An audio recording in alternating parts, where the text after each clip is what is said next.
Hello, my lovely crows, and welcome to another reading. Excited to get another one up, and excited to get you this reading. I've already done the piles actually, so I've come back to film the intro for this reading. And if you can't tell, with the lovely statuette of her, yours truly, this is Santa Muerte. She is Our Lady of the Holy Death. And she is a well-venerated saint spirit. And if you've ever seen the Santa Muerte Tarot deck, then you are familiar with her. She is actually on, if I can't find it real fast, the death card is hers. Of course, now I can't find it. No, I'm not prepared. Why would I ever be prepared? No, okay, now I can't find it. But card 13 is the death card. And if you're familiar with tarot at all, you know it's the card of death, rebirth, change, cycles, ending. It's Scorpio ruled. It's very much an introspective card of seeing what needs to be released, what needs to be cycled out and cycled in. It's a very important card, to say the least. And it embodies a very important energy, just like she does. And she has a very long history. I would love to sit here and recount her history, but really, I might leave. There we go. I might leave a couple links to some people in description. This is her, if you've ever seen the deck. Boom. Isn't she gorgeous? Her pregnant with a new life that she's ready to give. But put bluntly, she very much is of big change and ushering big energies, and she was asking me to do a message from her. I was like, sure, I mean, I got your deck, why not? And now I see why, because she has lots of messages of change, growth, and beginning and endings of cycles, and new paths, new existences, and emotions, new beginnings, and new experiences that y'all are going to be coming into. I'm excited for. So we've got 5 lovely groups spread out. We've got group 1 with the raw appetite, group 2 with the carnelian palmstone, group 3 with the garnet shape, group 4 with the raw emerald, and group 5 with leopard delight point. I will leave this here for you guys to choose your piles. You can pause if you need extra time, but we are going to jump right into the readings in about now. Hello, Group 1, and welcome to your reading. You chose this blue apatite piece, very pretty piece of raw stone. This is your reading. Put them right next to the skull. Also, not sure if you saw the skull with the horns, but I love this little piece of agate. And since we're reading for Miss Santa Muerte, I am going to just showcase all of the skull shit.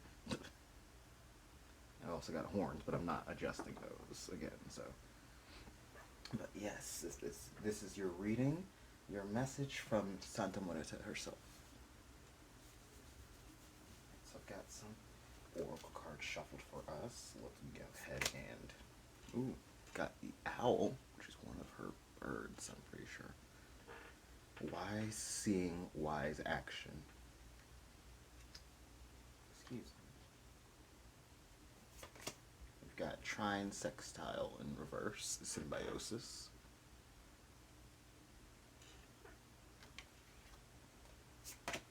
Oh, excuse me. We have compassion with the port wine magnolia.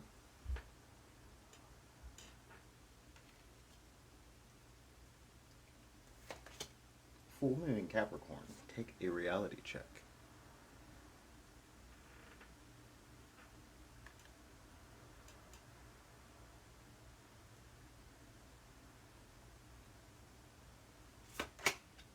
Wolf. I think this is actually the last card in this deck. It says, devour the ferocious calling within the howling of your spirit. Run wildly into the freedom of your knowing. Very nice. Got new moon, new beginnings.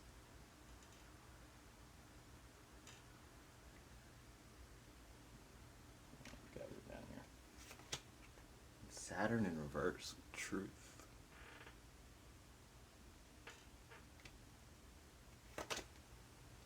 downcast pride. Please focus. Thank you.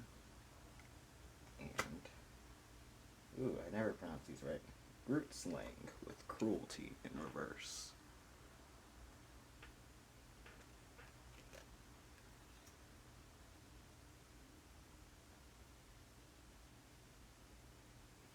Very interesting.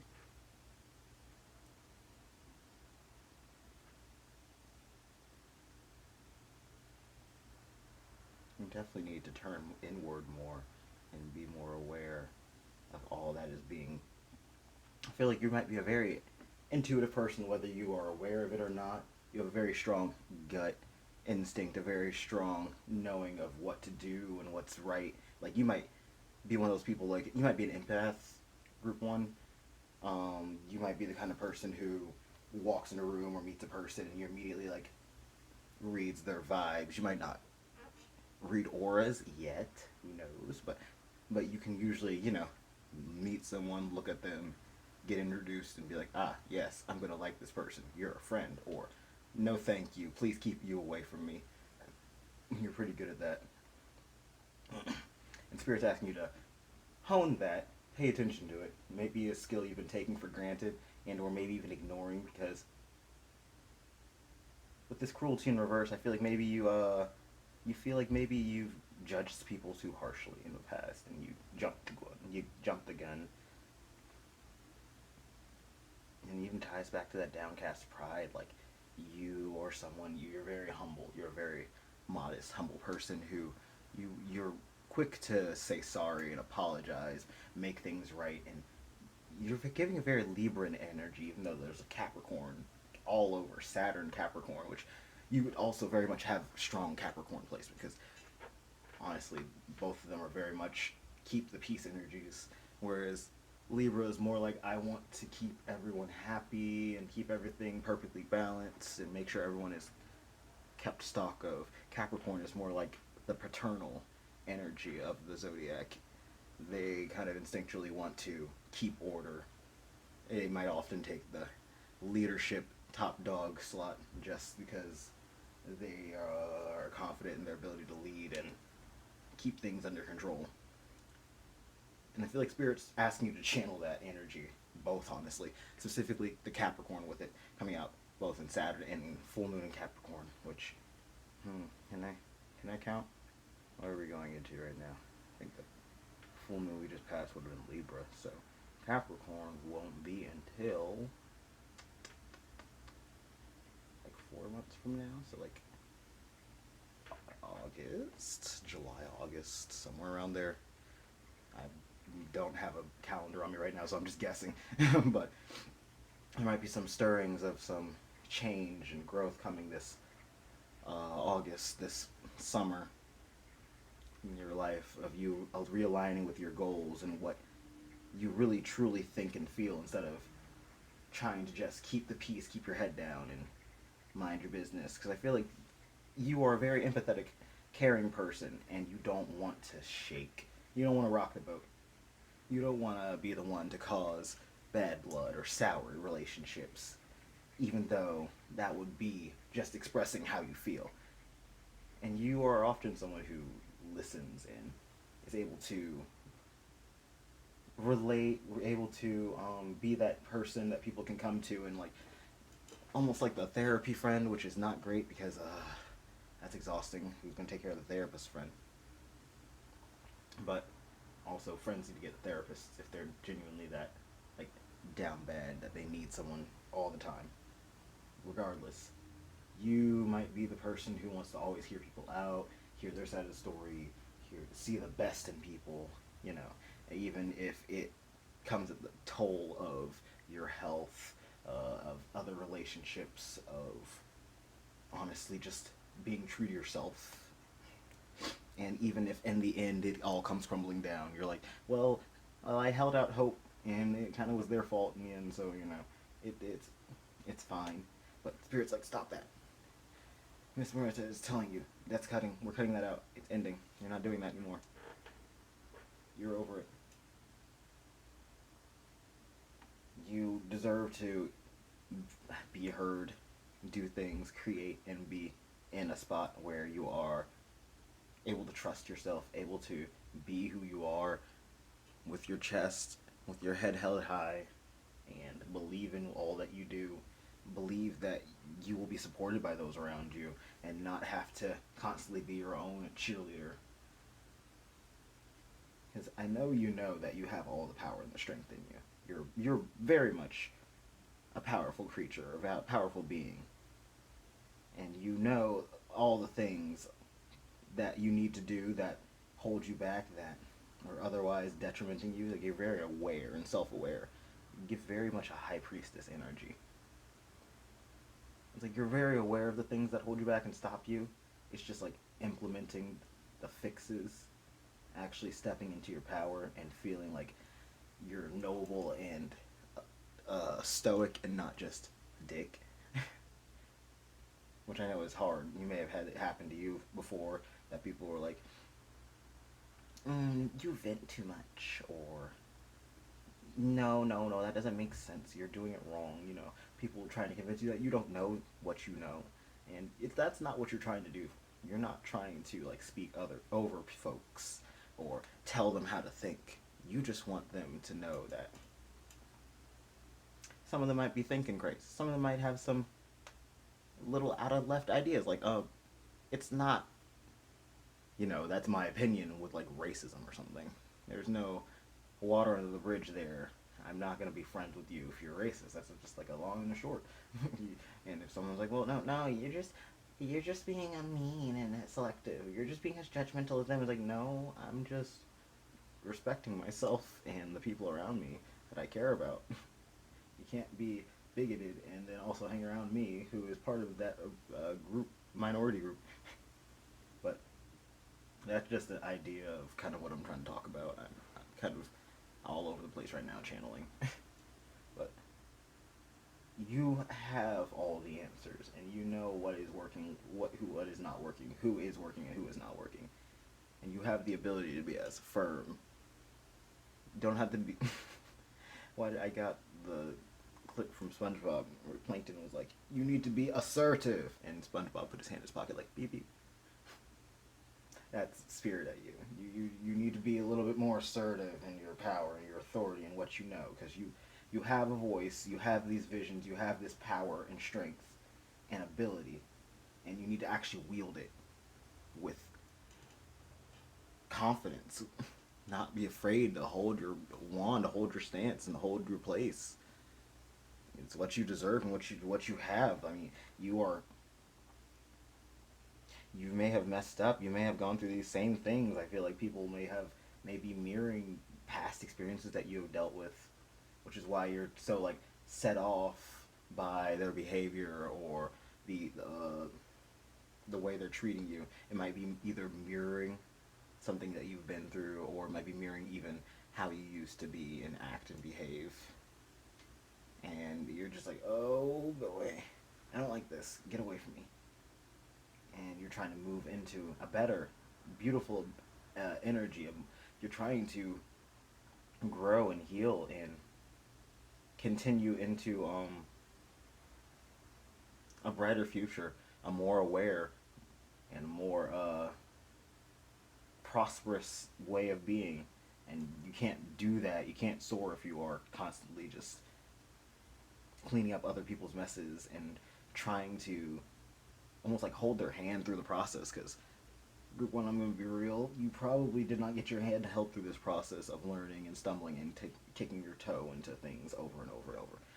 I feel like you, with that full moon Capricorn, reality checked you. And now you've grown from it, and you appreciate the lessons in retrospect. But it probably was not that fun in the moment, and you would not do it again. And I'm not saying that you'd wish that on someone, but that was kind of like your dark night. In your dark night of the soul, you need to go through the pits and figure things out to get that introspective angle that really shows you who you are and where you're going. And it might be that time for some people in your life, and it's okay if that causes some distance, if that means that you're just doing your thing more and they're doing their thing. 10 feet away at a respectable distance. But it's time for you to focus on you and get back to the core of you and what you believe in. Because all these experiences, all that you've learned, all you know, and all that you're strong and good at is all indications that things that you could do, things that you enjoy, things I feel like that you've maybe even backburnered for way too long, that you are now in this place where you are ready to come and grow that skill, grow that knowledge, and get further into things where you weren't able to explore before. It's time to leave behind the stagnancy and the dreaming and move it into reality and get anything else that is not serving you out of the way. Oh, I was all over the place. Okay. Alright, we're going to get some tarot cards for you. If I could not throw all the cards on the floor, that would be fantastic. And knock all my crystals over. Ha ha ha. Sit. Thank you. Alright. You know, group one. It's Monday. That's all I can say. But here we go. I've got the Santa Muerte deck for your message from her.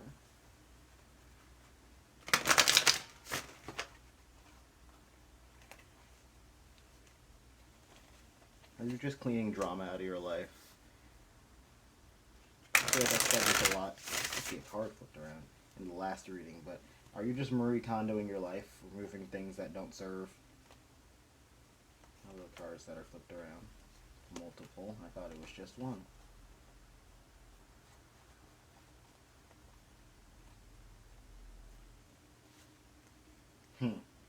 Got the Nine of Wands.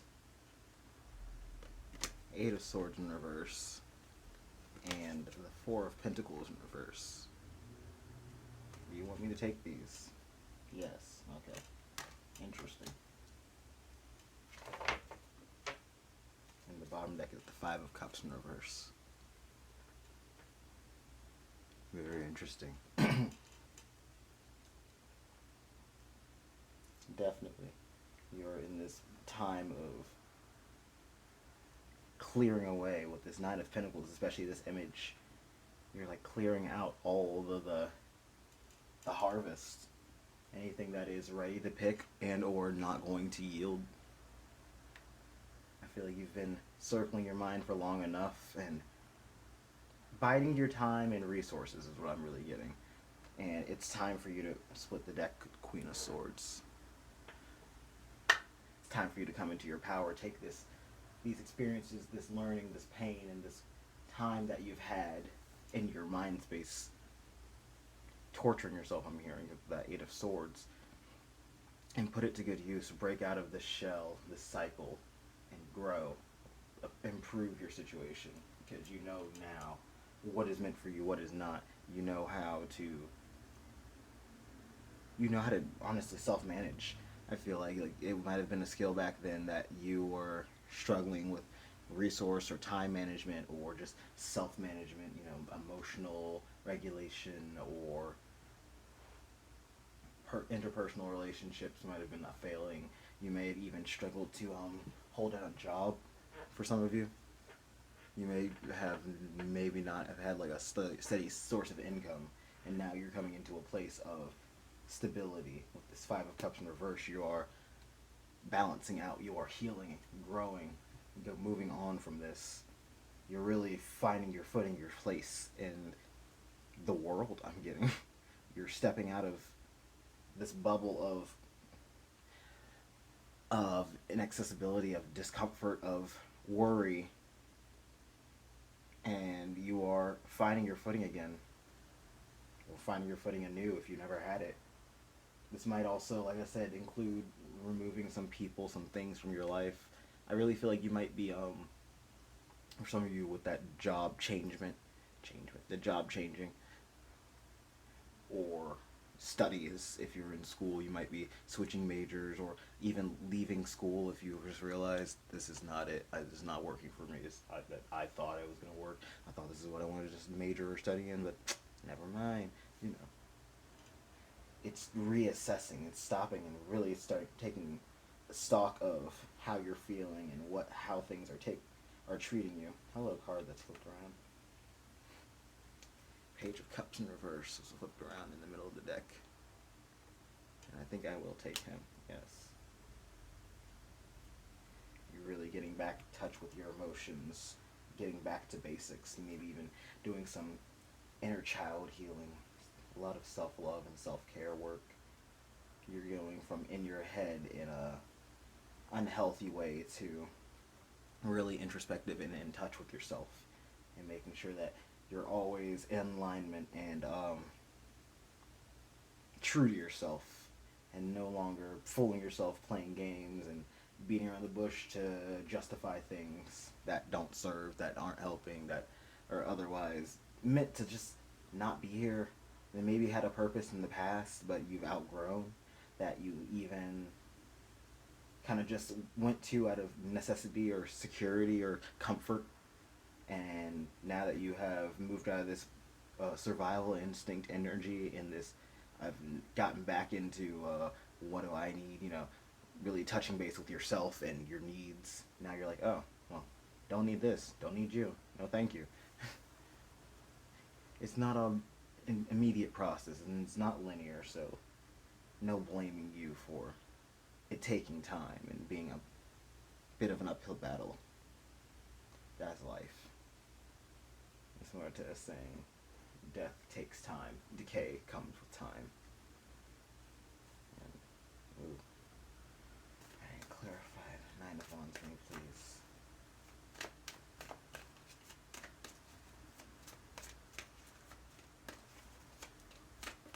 Thank you. Okay.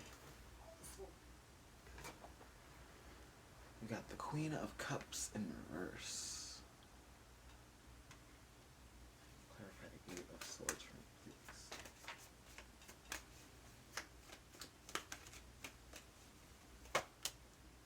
The 4 of Cups.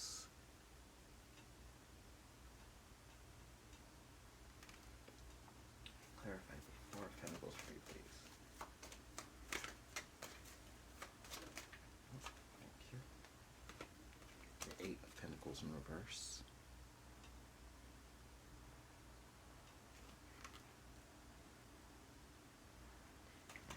For the Page of Cups for me, please. Oh, thank you. I'll take a look at those.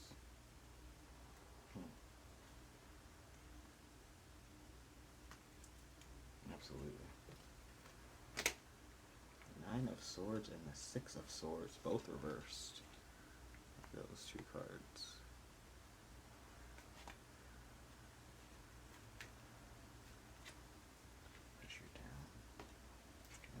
Moon has a clarifier for the Page of Cups.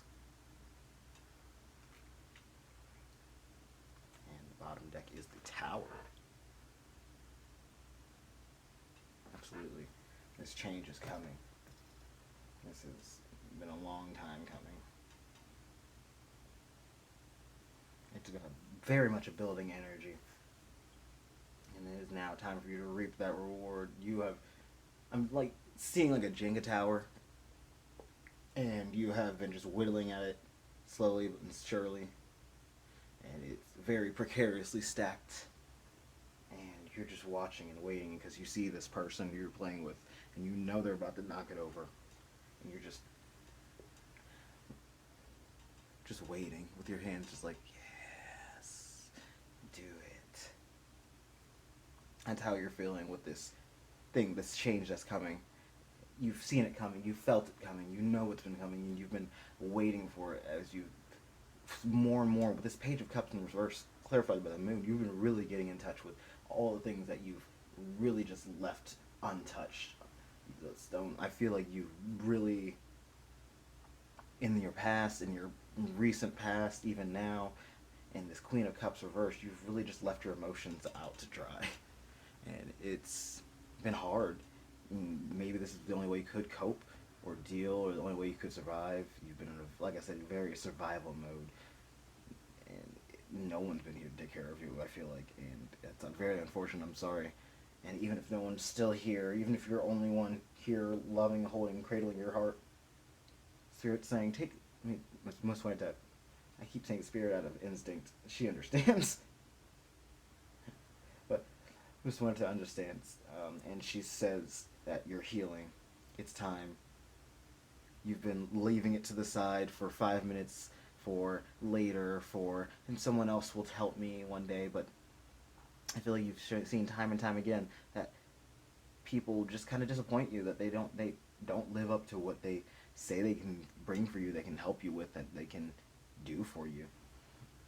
And it's left you high and dry many and many times. And the Eight of Pentacles just feels like lots of hard work going to waste.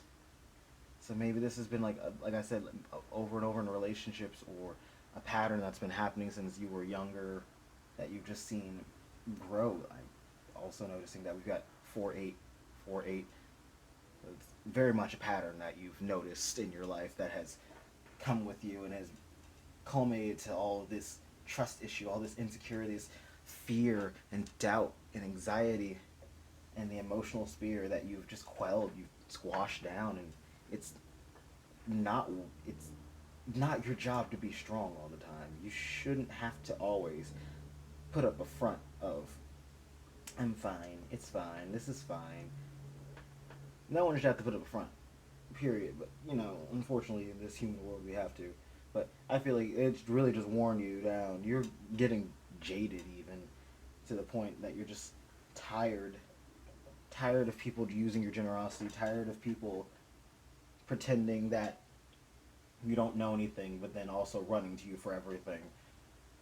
You're tired of being like the energetic piggy bank, essentially. And Spirit's saying, yeah, she's saying it's over. Call it done. Speak the change into existence. Ask for it. Or very well, if it's a specific situation, make it happen. Knock that tower over. Or set the tower up to be knocked over. If you really are that Libra energy from before, where you don't really want to cause issue. Like with this Queen of Cups, you're very caring and very much sensitive towards other people's feelings. You don't want to cause unrest and drama. That's not your thing. Unfortunately, I feel like you also are often involved in drama. And it's not your fault. Unfortunately, it's the people you've been associated with and the situations you've been in. And these have been necessary evils that have taught you how to handle yourself, how to handle people, how to handle these situations. And you are stronger, smarter, and wiser now because of it. You are going to be able to take care of yourself, be able to make better choices, and live a more fulfilling, happier life than you would have if you had never learned these lessons. And they might have been painful and they sucked, and you really wish that you didn't have to deal with it. But in the end, because you went through all this, because you dealt with these people, these situations, this struggle, now you have the wisdom and the ability, the strength. You have the tools, that scythe there, to be able to carve a path for yourself that fits what you need. And it does not just serve everyone else. Because I feel like that's how you would have lived your life, is just sacrificial. That Page of Cups in reverse, with the hole in her spoon, you would have just continued pouring your heart out, pouring other people's cups full while yours drained. And you would have just pretended you were satisfied with this energy. Pretended that you're fine giving your every hour and cent to your loved ones. And it's really unfortunate that people have to live like this, and it's like not taught or shown or understood that this is just exploitative as all get out. But thankfully, thank goodness, you have come to terms with this, and I feel like maybe even in this with your big heart, you don't even want to like not help other people with. It's like you want maybe even want to go into a profession in the future where you help people realize and see the signs of these kind of things so that they can make better choices for themselves as well and cut themselves from ties of unhealthy relationships and mindsets and patterns so they don't go down the same road that you almost did, which is inspirational, and I'm really rooting for you there, Group 1. Ah, Shay. Alright, I think this is what I've got for the cards. We're going to get some advice cards from Miss Muerte next, and that'll close out our reading. Alright, so I've got 4 decks for us for some advice from Santa Muerte. Let's start with the Moonology deck.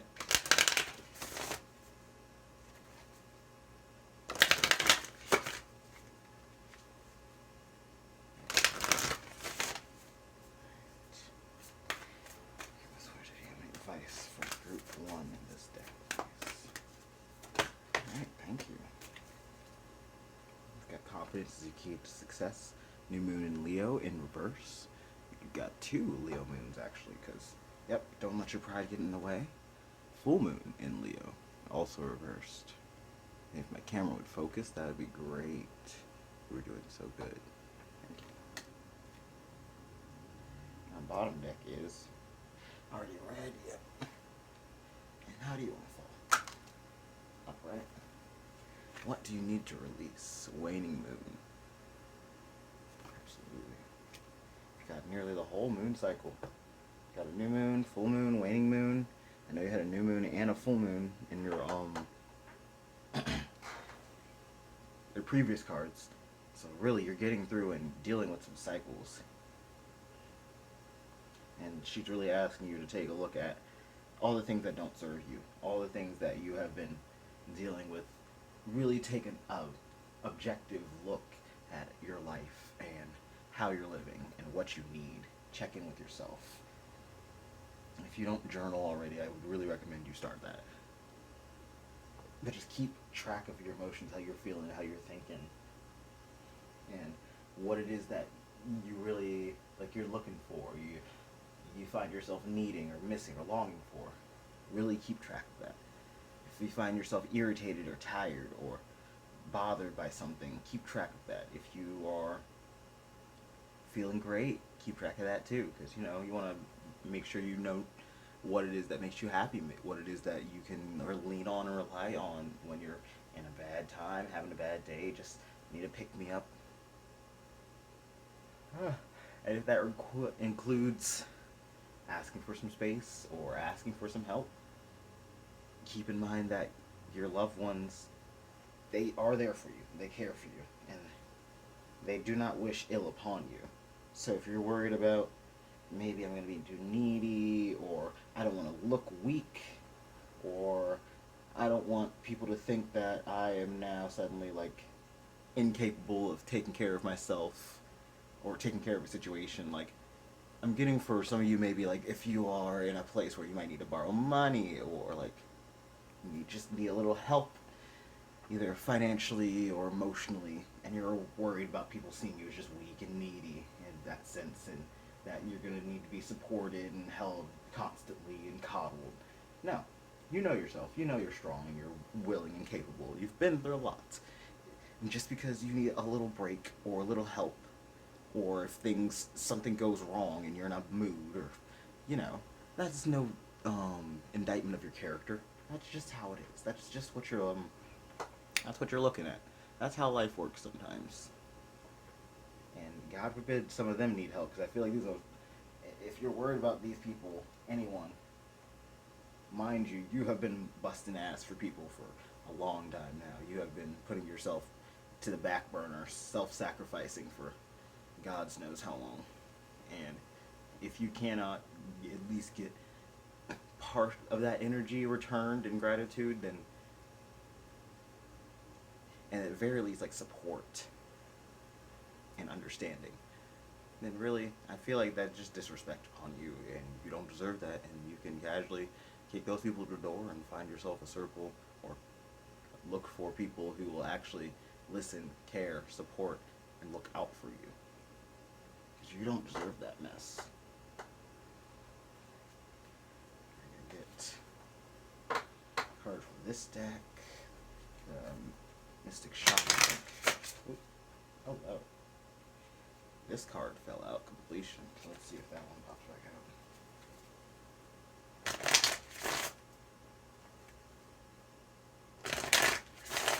Can I get a card or two for group 1 advice, please, Muerte?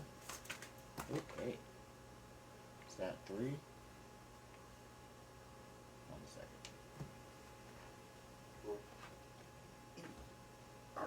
Okay, is that all of them? Yep, 3 exactly. I'll take it. We've got the staff as our bottom deck.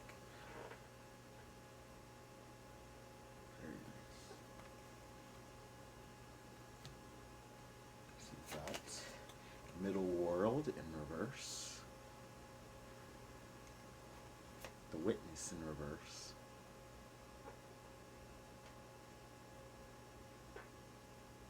And the Beloved. Absolutely. You are loved, cared for, and very much deserving of the same care that you put out there.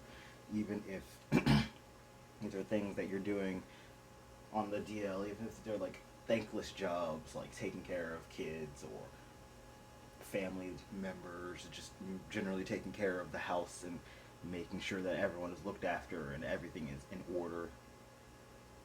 But also, she's asking you to take care of yourself. You've been neglecting yourself and your personal world at the expense of others. And Miss Muerte wants to remind you that you are loved and taken care of, and you have all this power, all this strength, and all this ability at your hands, at your fingertips. You can create everything that you put your mind to. But if you're worn down and exhausted, and you're not going to be able to create anything, you're just going to be spinning your wheels in circles and just fucking exhausted and essentially stuck in a ditch and not know where to go.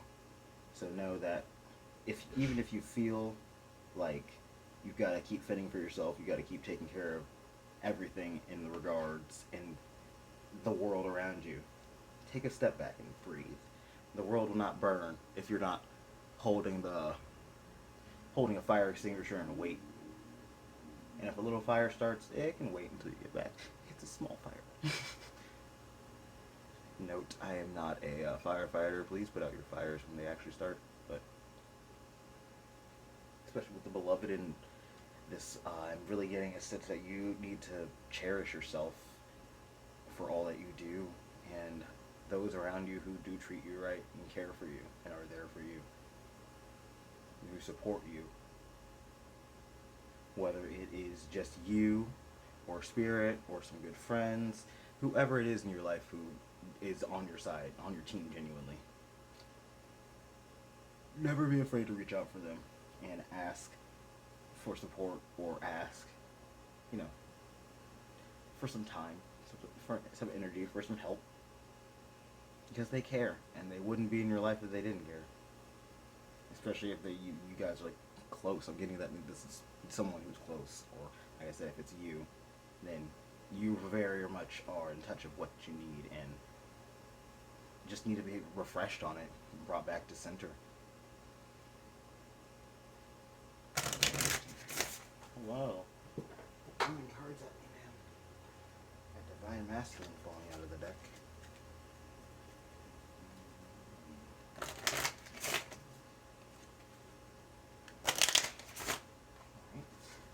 Okay, goodness cards. Any more advice from you today, Miss Muerte? Okay, perfect. Cosmic Flower is your bottom deck. Focus. I love it. Thank you. The frequency of Cosmic Flower activates our remembrance of the place we call home, the core from which we pour our magnificence out into the world. And we got, oh, wow. We've got the crown chakra and the third eye chakra. I feel like you might be a very spiritual person. I'm not sure if I mentioned that already, but you may be very in touch with your spirit team. And if not, Ms. Muerte is definitely encouraging you to get in touch with that spirit team. Because if your people around you are slipping and not really in your court, then your spirit team is especially open arms and waiting for you, ready to take care of you and bring you all of the support, healing, and just compassion that you were looking for. I should read these. The frequency of the third eye chakra, the indigo flower of life, supports our intuition and our inner knowing, our imagination, and our psychic powers. And the frequency of the crown chakra, the violet flower of life, supports our spiritual connection to the universe and our ability to transmute negative energy into light. Exactly. You're a very wise and strong person. And you don't need constant validation from the outside, from someone else, to approve of what you're doing or to back you up. However, Spirit is here watching over you. And I really do feel like I've been saying Spirit in your reading because you have a Spirit team here that's just like ready to go, rearing on your cheerleading for you and rooting for you to become stronger, more powerful, and more in your power, essentially. You have all of the skills and knowledge that you need, essentially, with your third eye and crown chakra being very much open and aware. When you actually stop and take time out, you are very much into, even if you are like chaotic and all over the place, I feel like your upper chakras are definitely still very active, even if you don't have the active time or energy to expend on spirituality and energy stuff. This is just Miss Muerte's encouragement to maybe turn your focus there, back to maybe you used to meditate a lot and you got out of practice, or maybe you had a routine with your spirit team, or just a routine with yourself, touching base and being mindful, or just taking care of the mind and the spirit, and maybe you've stepped out of the loop because of these circumstances, because having to take care of people and having to be the bigger person and having to constantly be on high alert and guard. And now that you are coming to terms with all this and able to clear out, it's going to help you not only listen to your intuition more and like be more aware and tuned, but also strengthen your connection to the 5D self and the universe and your spirit team. They definitely miss you. They're like, where have you gone? Why don't you call us? Alright, I was gonna get Cards Against Humanity cards, but you want them still? Yeah. Alright.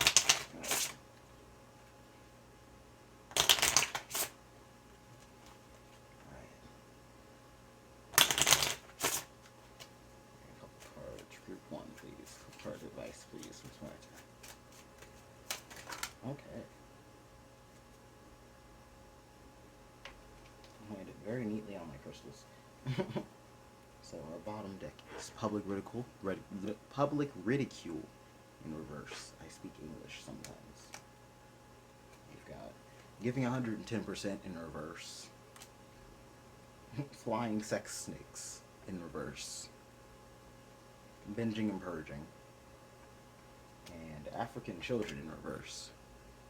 Definitely need to take better care of yourself, folks. Group 1. You need to... First of all, we're clearing out all the bad stuff. My first instinct when I see this is, number 1, take care of yourself. Take better care of yourself, especially your mental health. And know that you are an awesome, amazing creature. No matter... And physical... your physicality has nothing to do with your character. That's what I'm trying to say. Like your human form, your meat suit, irrelevant. Because you've got great character and you do great. I'm not saying that you're ugly or pretty or anything. I'm saying that is irrelevant. And that you are an attractive spirit. With that being said, you need to take better care of yourself. And you need to delegate your energy and time better. Because you've really been putting your energy into things that are just not serving anymore. Things that are ready to leave your life that may have been good to you and a good choice in the beginning before, but now you're seeing now that they need to take them to the door like trash.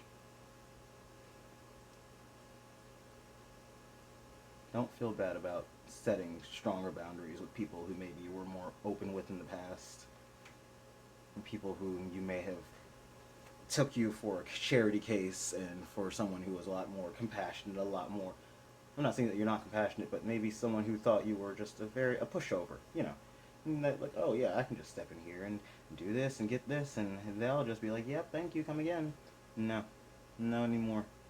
You are more aware now. You are aware of these patterns, these habits, and the types of people, and how you are tended towards just letting them step all over you. And now that you have this awareness, this knowledge, and this urge to purge. Hilarious. I love Heather's. But pretty much you're getting this urge to clear everything out, with, especially with that tower and the take a reality check card from earlier. You are stepping into this energy of, okay, this is not right. Nothing. This is not serving. Whatever is happening here, I need it to go, because I need this time, space, and energy for better things. And good on you, because you don't deserve to have people just sitting in. You're essentially living rent free. Alright, I think that's all I have for you guys here today. Thank you so much to Santa Muerte for helping me channel this message, as well as my guides and yours for helping me today and being here with us. Thank you for watching this video. Thank you for checking out my page. If you'd like to leave a like, that would help me out a lot.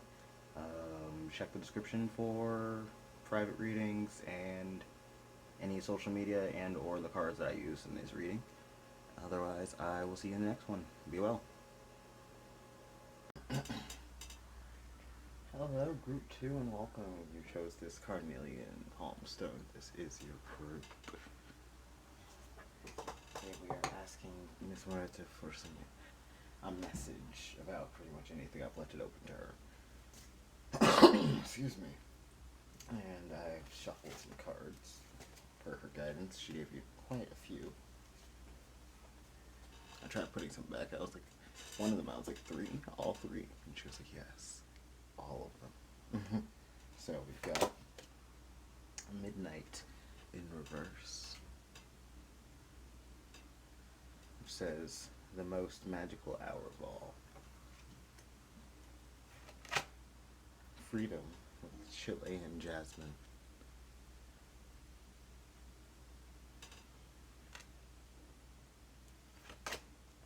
Achievement with Chaga.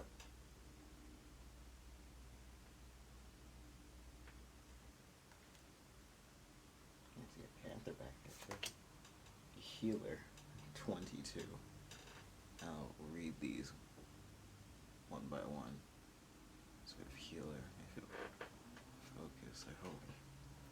Listen, as the medicine bleeds through her teeth, a river of mercy blessed by Mother seen only by those who hold her mirror.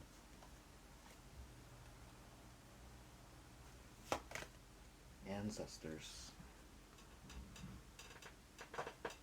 Mind my squeaky chair. I will get WD-40 one day. They hiss a quivering so deep, only roots of your soil can lift the nakedness hidden within the vows made in silence. An ancient chill waking upon the spine. Walking upon the spine. I'm dyslexic.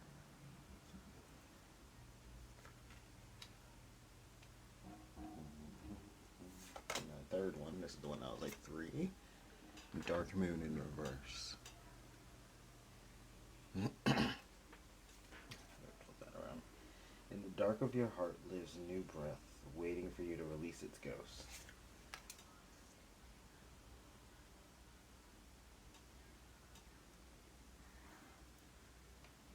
I'm going to put one of the smaller cards between these two.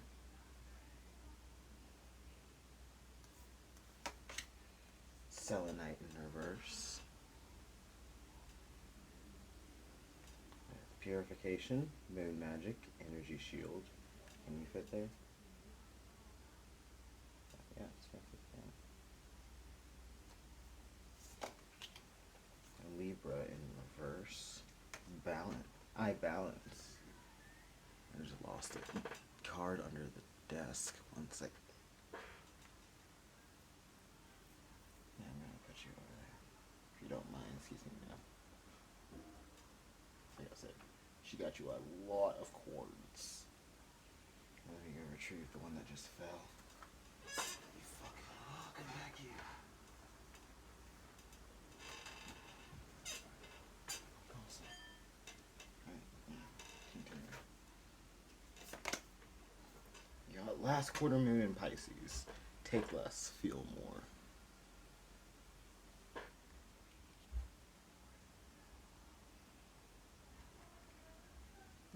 There's all the cards. Transits and climate. Ooh. Oh yes. North node in reverse. Future.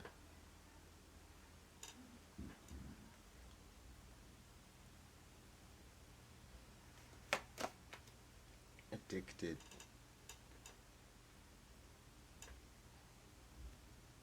I'm just putting that down here.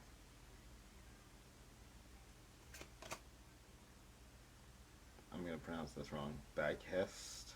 Glamour.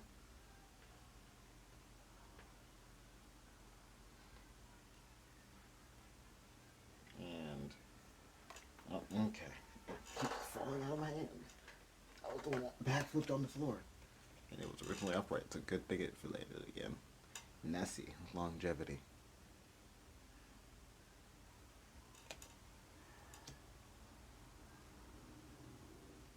A lot going on.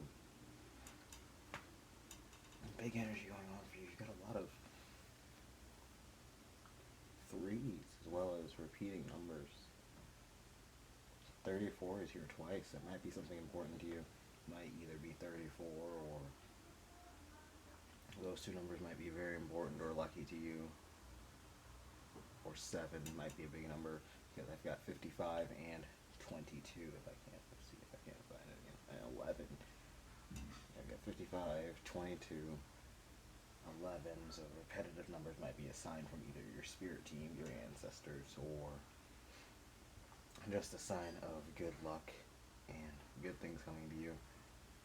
A sign that you're on the right path. I feel like you've definitely gone through a lot, group 2.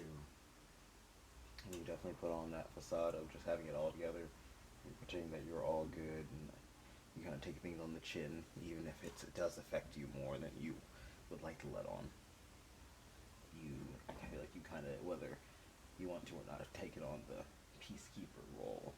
With that Libra in reverse, I feel like this is something you have grown accustomed to, you know how to do, but either it's not something that's extended back to you, or you are very just used to your role here in caring for others and wear yourself down to the wire for other people's sake, to the point that you may have spun your wheels and stuck yourself in a corner of not knowing what to do, or maybe even, I get a lot of you may have been living your lives for other people, like if your parents may have made you do certain things in school, like certain extracurriculars, because maybe they wanted to or didn't get a chance to, or something happened for them that affected how it went for them, and so now instead of just kind of accepting, well, that was lost, that sucks, but they move on, or figuring out how to do it themselves, they kind of push that down on their child, and like, screw any interest you have, I want you to do this, and if you don't do this, then I'm going to punish you, neglect you, whatever, you know. Bad parenting and child abuse type stuff, which has led you to have to not only take care of yourself and like make time for your interests and the things you enjoy on your own, separate, and like support yourself or find support outside of the ones who are supposed to take care of you, or you had to learn to like self-soothe is what I'm hearing. You may have actually turned to spirituality, or I'm not sure, I feel for some of you may have come from a family that was more almost like conservative and religious, and spirituality kind of was like, for a while. But it might be just some of you.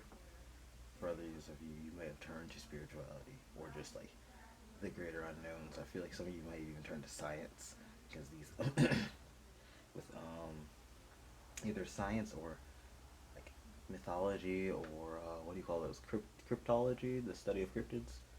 Yeah, because we've got Nessie here. We've got this Pisces first quarter, last quarter of moon Pisces, which I feel like that means either you were into it, like it's something that you interested you in the past, or something that is kind of fueled your decisions and the way you live, the way you see the world, even to this day. Nothing wrong with that. I was saying that these patterns over here are almost kind of like geometric. So you might have gotten to astrology with these moon phases. You might have gotten to astrology or astronomy possibly, or any of the sciences, especially universal sciences like astrophysics, learning about the universe and how things, and also the clock physics, especially quantum physics, that, like how the world works in every regard.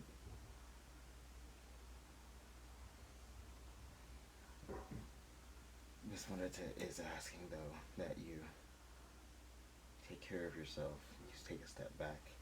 Make sure that you're not just drowning yourself in the things that you enjoy, new interests, and finding new things. Because I feel like if this is like a family or a past that you're coming from, and you've had to either hide yourself or find external sources of support and encouragement, now you're coming into a period of not being limited, not being held back by how you can sneak it around or how you can fit into your schedule. Now you are fully abundant and surrounded by those people who can really cheer you on and be in your corner. And Spirit's reminding you that you can slow down. You don't have to keep performing for everyone and proving your worth and proving that you're into this. That might have even been a problem that like your parents wanted, or the people who were in your life antagonizing you. I'm really feeling like it might have been parents or like a guardian figure. These people may have been really like, you need to prove how much you enjoy this before I'm going to invest or care or whatever. You need to prove how good you are at something. So maybe you struggle with really letting yourself try and stumble and struggle with things. And I feel like you might be very much a perfectionist. Like if you aren't great at something the first time, you'll drop it. Or if you don't pick it up quickly and it doesn't seem like you have to ask for help. It's a question. It's like, is something I'm hearing. Like if you have to ask for help or get essentially now that it's kind of like a wound actually. Like now that you need external validation or external help or something of that along those lines, you're shrinking back and recoiling in fear. Like, I need it. I have to. Are you sure? All this time proving my worth and proving my strength, and now I have to get help. And yes, that's kind of part of being strong, is knowing your limits, knowing when to ask for help, and knowing when it's too much for you on your own. Otherwise, you will keep burning yourself out, and you will essentially just wear yourself down to the bone, wherein you cannot recover. And that's no good, because then you can't help yourself and no one can either. And that's usually when you slip into unhealthy patterns, darkness, back into those toxic mindsets. You may have been someone who, or you might be someone who struggles with mental health, and you might be on the upswing actually. Coming up towards, like, you might be getting the help you need, medication you need, talking things out, journaling, and figuring things out, becoming more aware and helping yourself to be healthier. And you may fear that relying on other people or asking for help might cause a backslide that you can't anticipate and are afraid of. The Spirit says, Miss Muerte says, these lessons were for a reason. You know yourself now. You know your limits, your boundaries. You've had time to see. You've seen the good and the bad, all sides of the grass, and how green they are. And it's now time for you to take these lessons, this strength, and these mindsets, really, these mindsets that you've developed, and put them to work. You can't just sit here in your bubble and just never progress, but hold on to this knowledge of like, well, I know how to do it. You can hold on to the blueprints all you want, but if you don't actually put them to work on the project, then, well, the project's never going to get done, eh? Very interesting, very full. You might also be very water dominant. Either water or Libra, with all the balanced numbers and that Libra card. Well, there's like many water cards in here. Very many. Very pretty too. Alright. Thank you, ma'am. Clear these off.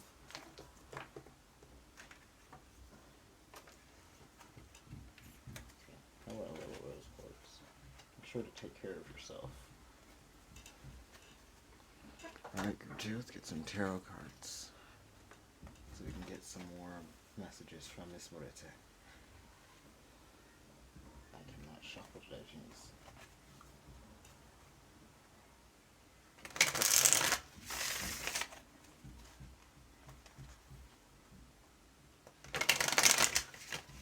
Oh my. Where did you go? What are you?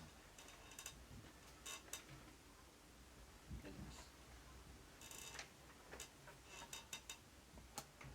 Interesting. One more time, please.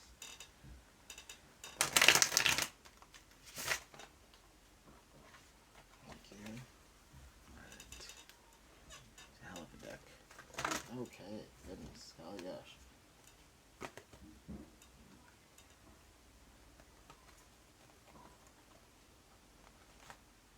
Alright, Miss Muerte, why don't you give me some messages for group 2? Here's your message for group 2. Group 2.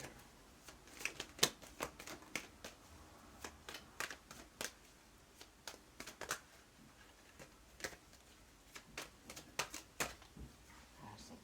Thank you. The bottom deck right now is a Hierophant in reverse. If you would focus, that would be great. Put that down there.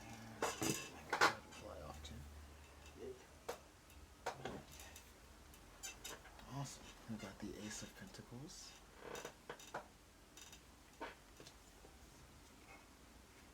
Justice. There's that Libra energy again.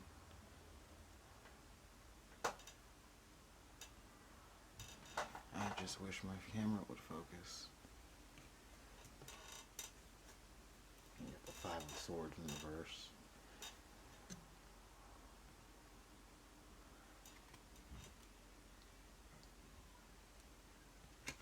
You got the Four of Swords.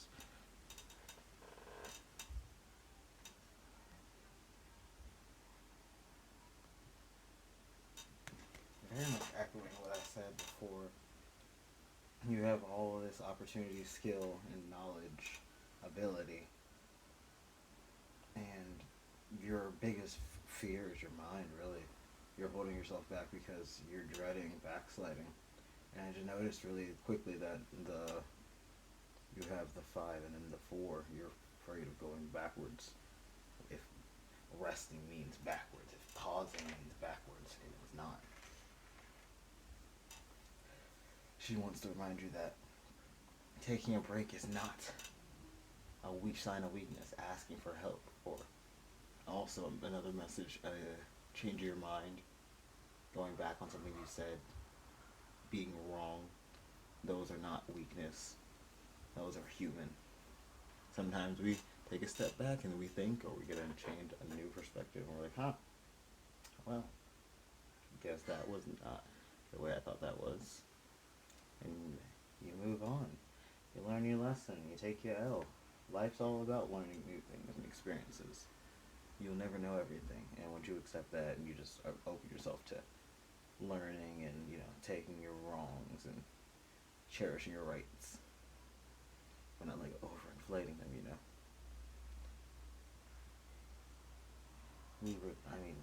Justice is really encouraging you to really look at where you've come and where you've come from, how far you've come, and all the lessons, all the things you've learned along the way, the people you've met, the adventures you've been on is what I heard. But yeah, really, just all the things that you've done in your life and the lessons you learned from it, the experiences that you have gotten from out of them all, and how they've fueled, colored your outlook on life and the way that you live your life now. I feel like you'd be really surprised and interested to see that you're worried about living up to some sort of expectation or doing things a certain way and getting things right, when in actuality you've been really living by your own game plan and living by your own rules this whole time. And so long as you keep doing that, living your life this way with informed decisions and trying to be as fair and balanced and take no shit but do no harm kind of energy that you can, and I mean, things will keep working out in your favor. The path will keep paving itself right in front of you, and you will see exactly where you're meant to be.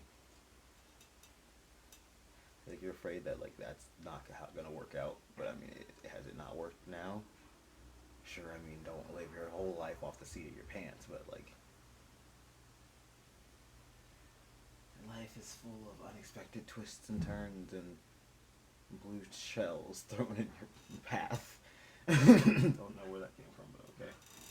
Let me get that drink real quick.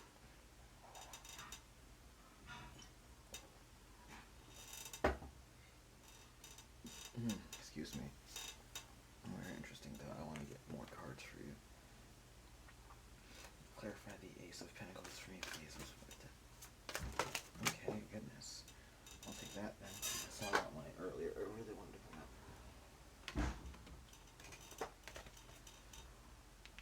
Got the Three of Pentacles in reverse.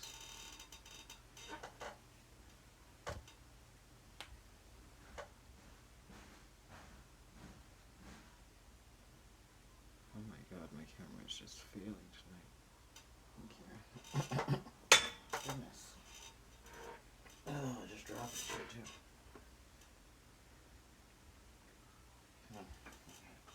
Clarify the Justice card for me, please.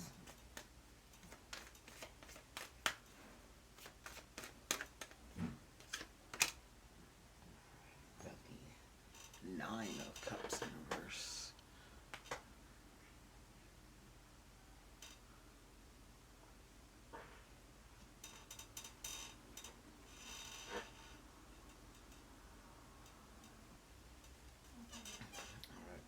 Clarify the Five of Swords for me, please. Ooh, that one. Awesome. Interesting. The Lovers.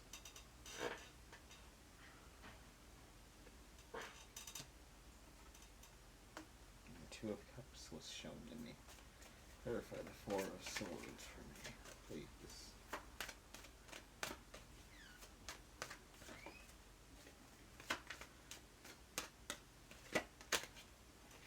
Hangman in reverse.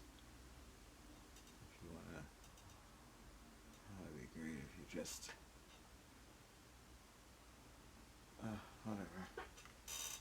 And we have the Devil as the bottom deck. Absolutely, do not let your fears, your past, doubt, anxiety, worry, other fuckers in your ear hold you back. You are only as limited as you make yourself.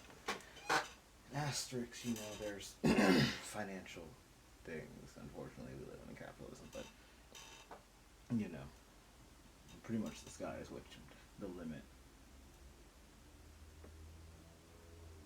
And if you're meant for something, if someone or something is meant for you, with that Lover's card and the Two of Cups, I'm really getting if someone or something is meant for you, it will happen. Another message with those two cards. You got three very strong messages. Ours is the first one. Second one, you can take care of yourself. With that being said, you choose to let other people take care of you, or you choose to let other people, on how much you rely on other people. You don't have to become a codependent.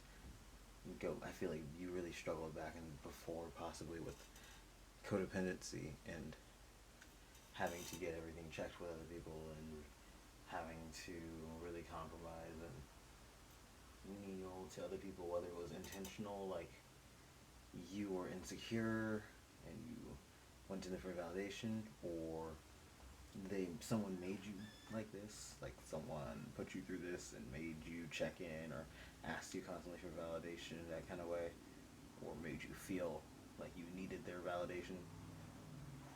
Fake. You don't. You can take care of yourself, and you are very much able to decide who has that sway on you and in your life. And then the third message I was getting was, there may be a person, romantic or not, who you work very well with and you make a very good partnership with in whatever regard it is that you are very motivated towards. You guys will make a very good like business partnership, and or just like partners in crime, you know, work well together, your energy bounces off each other, you are very good at collaborating together, and you have very like complementary energies. So that, keep your eyes open for that person, whether they might not be in your life right now, they might be coming to your life very soon. Swords is usually a very fast energy, and air is too, and that is Five of Swords clarified by the Lovers. That is double air. I would say that if you don't know them already, you will know them soon. As soon as you get into this Ace of Pentacles and you plant that seed. But you don't worry about the whole planting the seed. I feel like you've worried so much about getting it started that because you've seen it fail before. Whether it was a personal experience or for other people, you've seen it fail, fall apart, not work out. Or you've seen how badly it can go south.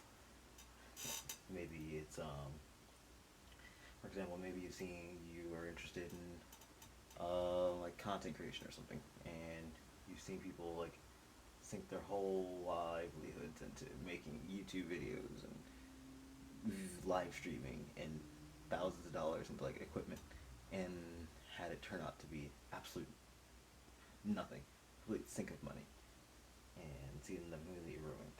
And you don't want to end up that way. Which is just an example of how wise you are and how much you've learned from other people and other experiences, whether learned from firsthand or otherwise. You know how to not make those mistakes, fall into those pitfalls. Excuse me.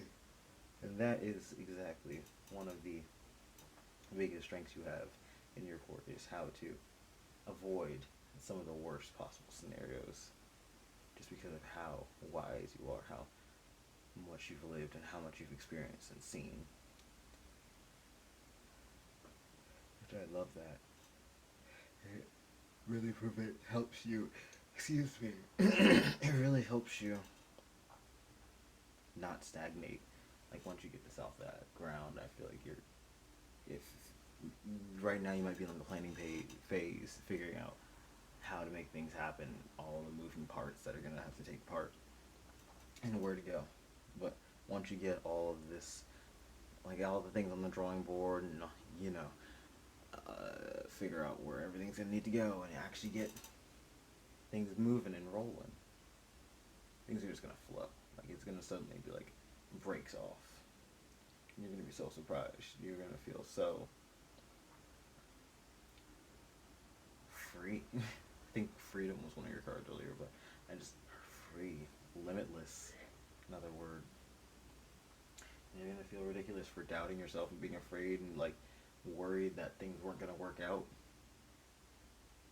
because it's pretty obvious that like you were meant to succeed and things were meant to go great. You just had to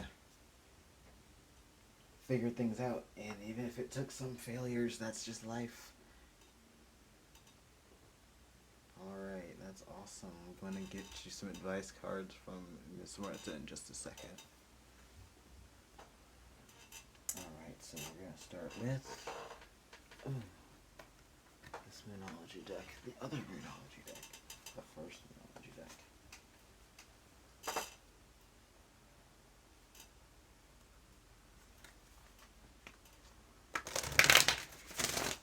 You guys might be a very strong air sign or water sign. I've got Very tired and my hands are hurting a lot. Excuse me. Very, see? I was not yawning like this before I started this reading, I promise. And the hands, I'm saying, because Gemini's rolls over the hands, arms, shoulders. And Aquarius is the nervous system, I believe. I'm just gonna be like pain, tinglies, you know, stuff like that. Hey, look, I'm not a doctor.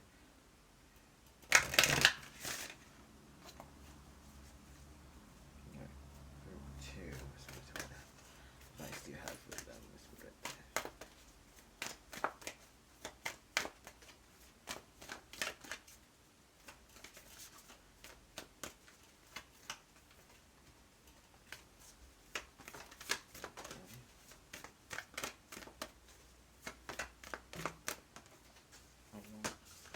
Thank you. Alright, so we've got full moon Sagittarius. Look at the bigger picture.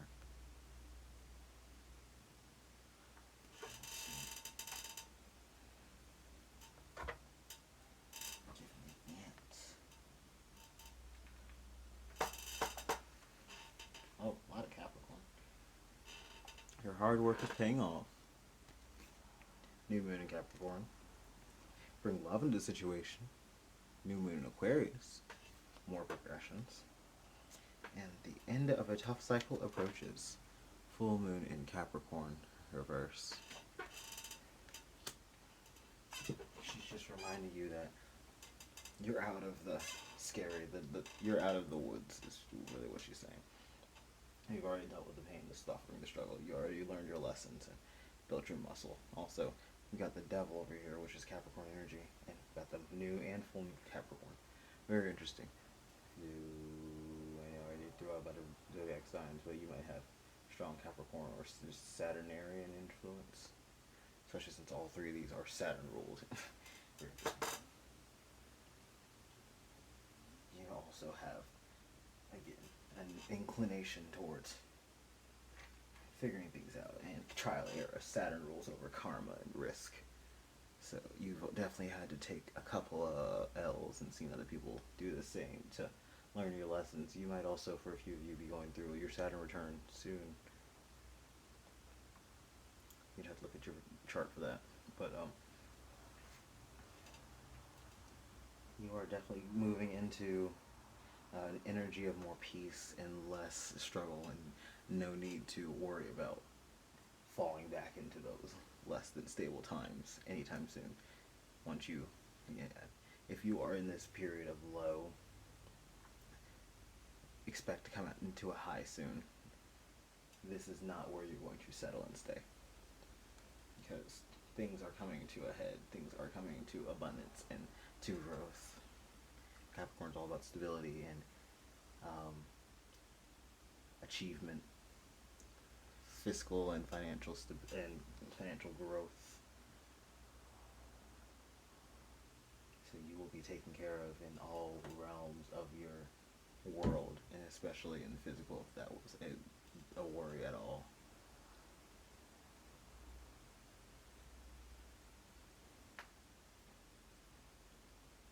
Again, you may be bringing more self-care into the situation, more love of yourself, more self-ritual, more self-focus, and more self-honoring of your power and your strengths. And or you may just be bringing another person into your life who is helping you along, helping work with you, and also supporting you, gassing you up, showing you, helping you shine to your fullest capacity, in which you weren't allowed to or able to get to before, which I love that. And together you guys are going to make things shine. Whether it's together is you yourself and no one else, or it's you and this partner in whatever sense.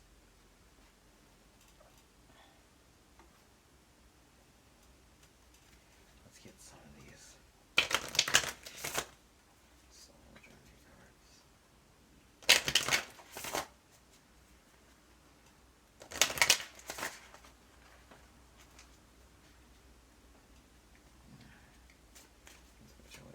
you have for group 2? Thank you. God, Tantric Journey in reverse. It says,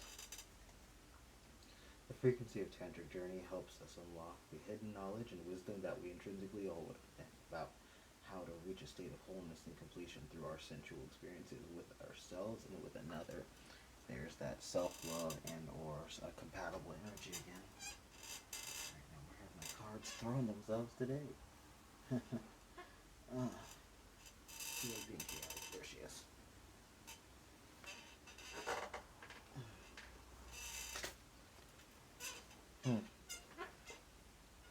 So we got Gaia. It says, the frequency of Gaia reminds us that we are infinitely connected to one another, just as we are the Great Mother, and to the universe that birthed us all. We've got Remembrance in reverse. The frequency of remembrance supports our memory of everything that we have gone through as a soul and body, providing us with valuable information and tools to flow gracefully within in this life. And Root Chakra. The frequency of the root chakra, the red flower of life, stimulates passion and supports our sense of security on the physical plane, both in our bodies as well as the physical world. I think I mentioned earlier that you may have come from a religious background, or you may find comfort in spirituality or the great unknown, the big mysteries of the world. You may also find interest in past lives, Akashic records, things of that nature, or starseed energy. either that or You may also have memories of those times, like past lives. whether you recognize that or not. And you may be curious about it. It may even influence you in some way, that, like subconscious ways. If you feel that way, you definitely might want to get in touch with that, figure it out. Meditation, and or you just get in touch with the earth. The 8s that are both, and the first 2 cards are really giving me an energy of infinity and of infinite abundance and growth. And also just infinite time in life. So definitely I feel like getting your times, not only your just like your time together, but like figuring out how to use your free time for more abundantly, you know, like instead of just always putting on Netflix and just sitting there for hours watching numbly, taking some of that free time and putting it into something you like, or going for a walk, or trying something new, you know. Stepping out of your bubble and your comfort zone, because the 2 and the 3 add up to a 5. And that 1 is getting back to center, your root. This red energy that you came in with, this red that's kind of followed you through this whole reading, honestly. You are getting back to basics, things that you may have forgotten that you could do, enjoyed, or otherwise things that fuel you at a subconscious and a deep-rooted level that you even may miss subconsciously, that you may find great solace, comfort, or even success in your future and in the path that you're carving out for yourself in this these new experiences and in this new journey. I get that some of you might be entrepreneurs, going into entrepreneurial pursuits and getting into things that you may have enjoyed before as a younger person or in a different time. May even be a key or part of your growth experience in your journey towards success.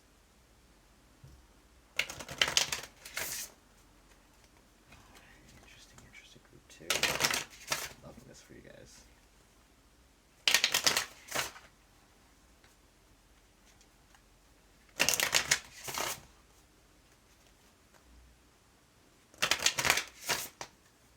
Alright, group 2. I just want to get some advice for group 2, please.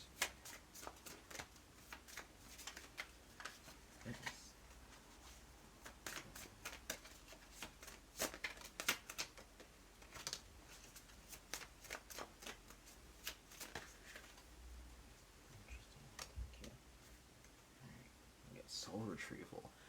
bottom deck. I just mentioned past lives, Akashic records, and things of that nature. So definitely, if you've had the itch towards like, this seems familiar, a lot of deja vu, and I feel like I should be doing something else, or like I feel like I've done this before, I feel like I was meant for this, maybe I even did this in a past life, look into that. You've got the serpent. Thunder. The witness.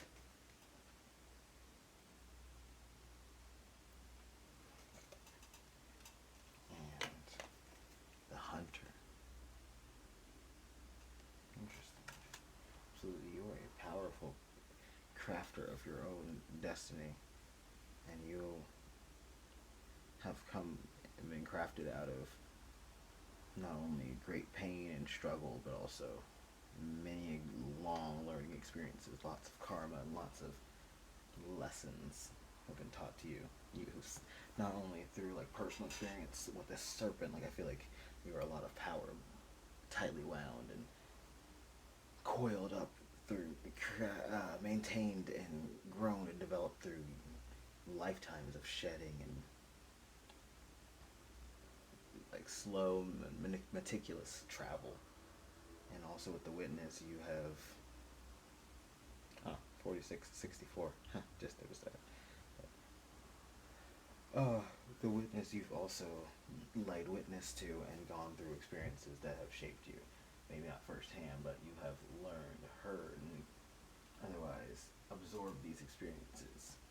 And they have helped you become and grow and come into yourself in a way that you may not have otherwise if you had just continued. Interesting, because humans started as hunter-gatherers, and we started as nomads, and then we moved into hunter-gatherers, and then we developed into like farmers. Yeah.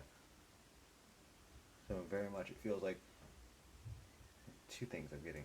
Number one, this is like evolution of you in your life. You went from just like surviving and figuring things out, going off of whatever helped you make do, and it's helped you become and grow into someone higher, wiser, with a more firm and like a bird's eye perspective, like the clouds above the ground. You see everything. You're aware of how to dodge most bullets that might, and most hurdles that might be in your way, most landmines. That's the word I was looking for. I'm also getting, the second thing I was getting is, this is kind of like, you may have many of past lives that is coming back to like very strong. You might have a lot of past lives. But the hunter and the serpent. Hunter, like I said, hunter-gatherer society was like the second stage of humans. So you may have some very old past lives, or you may just have some past lives that are, in hunter-gatherer societies. And they may have instilled some very interesting and very tough life choices on you. And lessons, that's what I'm looking for. Many life lessons that you've had to take with you that, while Muerte isn't encouraging you to shelf them, she's asking you to take them with a grain of salt. Maybe don't use them to attack, use them to like threaten, Use them to make your presence known and make yourself, you don't need to pull out your dick to have big dick energy. I don't know, that message came to me, but that's the best way I can explain it. Alright, we're gonna get some cards, get 2 minute cards just to close out this reading.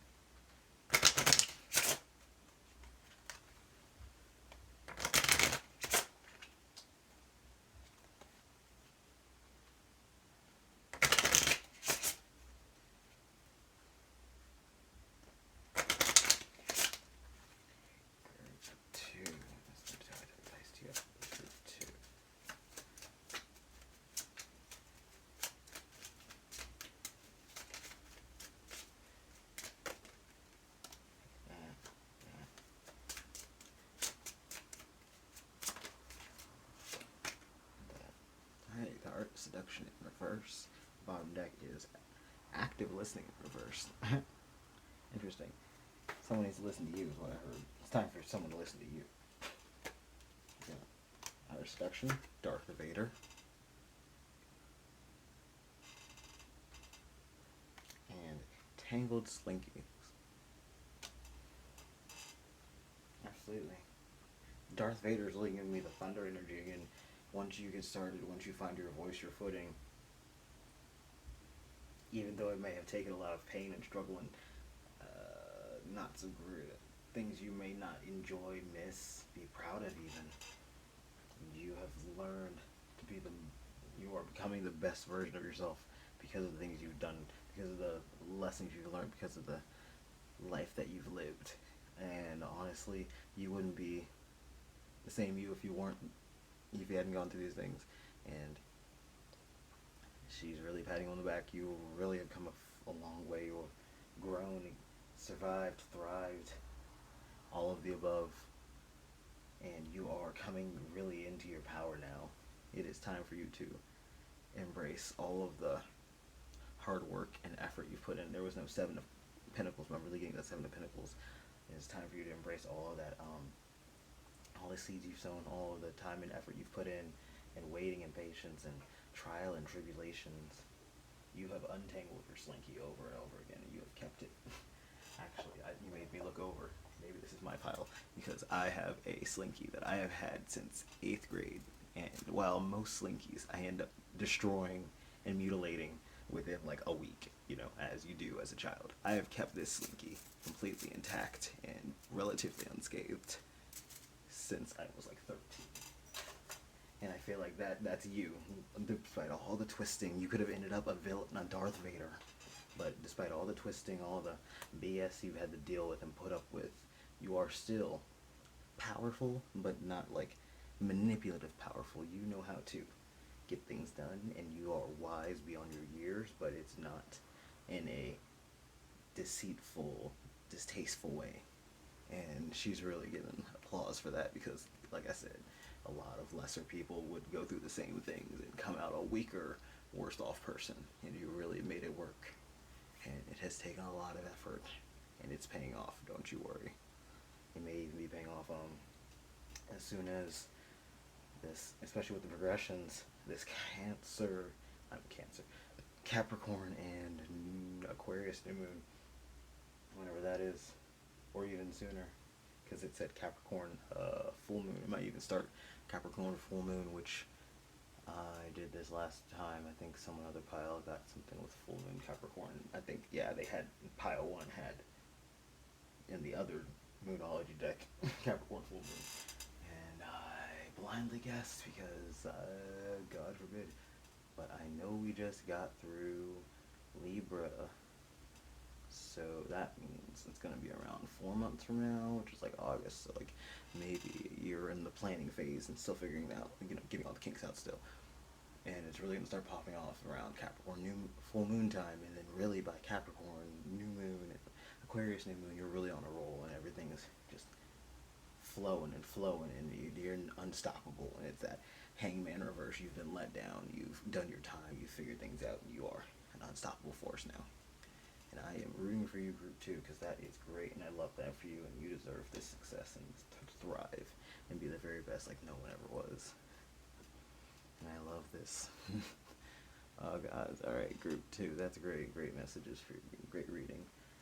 Thank you for tuning in. Thank you, Miss Juliet, for helping me channel this message, as well as my guides and your guides for helping me today and being here. Thank you for watching. Thank you for watching to the end of your section. Like a video, check the description for private readings and all the other et ceteras. And I will see you next time. Take care, be well. Hello, Group 3, and welcome if you chose this garnet, don't know the geometrical shape, but garnet shape, then this is your pile. This is your message from Miss Muerte herself. So we've got some pre-shuffled cards, and I'm going to lay them out. Got Skull of Darkness in reverse, Blind Spots. Got Rebirth in reverse.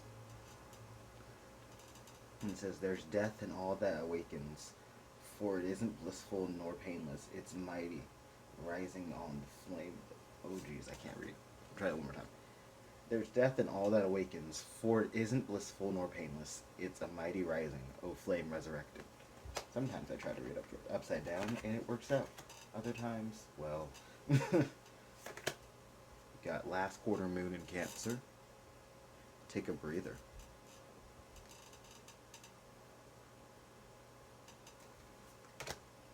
Acceptance in reverse, evening primrose.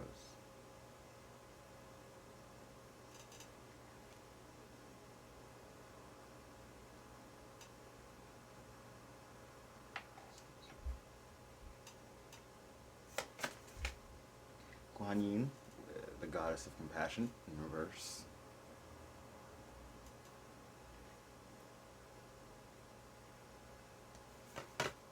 Capricorn in reverse.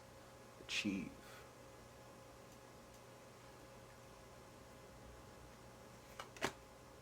Fire element in desire.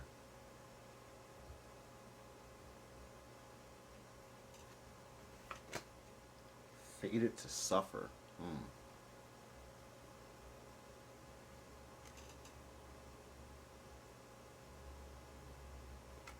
And Bigfoot in reverse with solitude.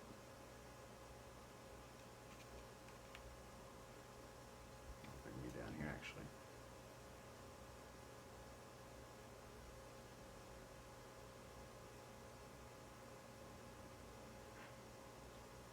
You need to not only take better care of yourself, but give yourself a break.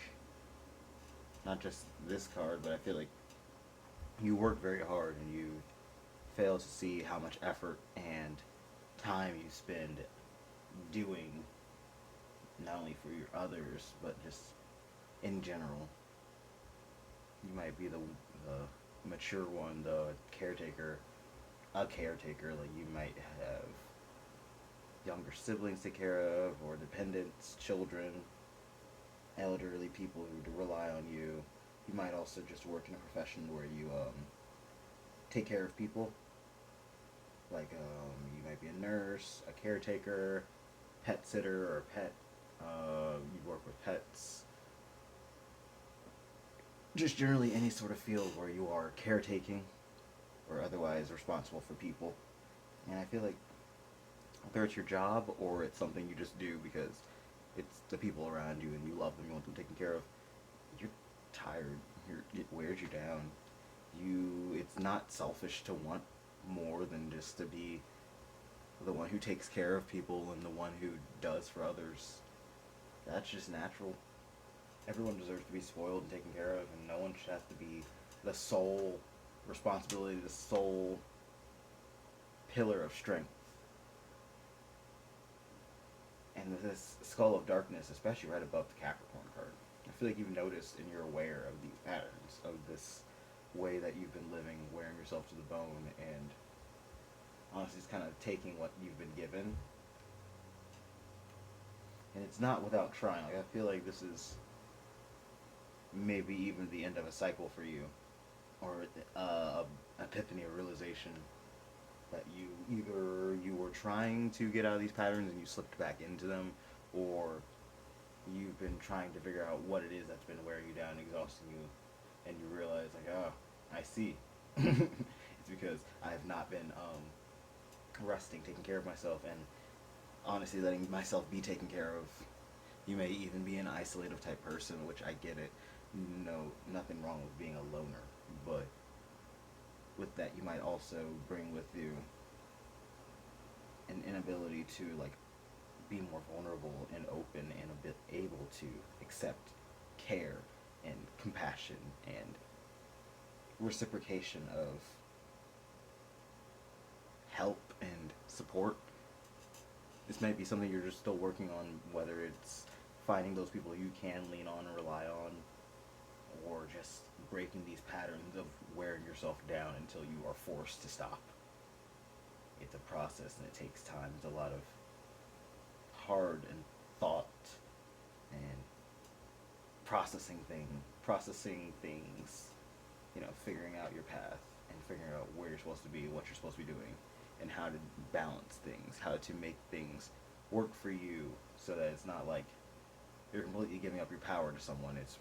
And you're not losing yourself, but also that you're not just wearing yourself down to the bone and never letting anyone else shoulder the weight, because that might be, like I said, that's something you're very used to, and you have a very big and caring heart.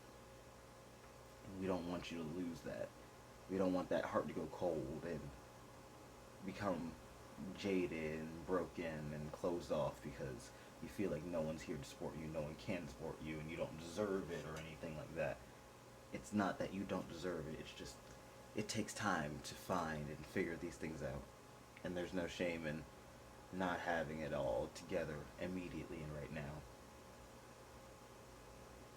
You're very hard on yourself, Group 3, and I need you to understand that it's a process. Life is a process, and it all takes time. It all comes with due time. Yes, absolutely. Alright, Group 3. I'm going to take these cards aside and start your tarot cards now.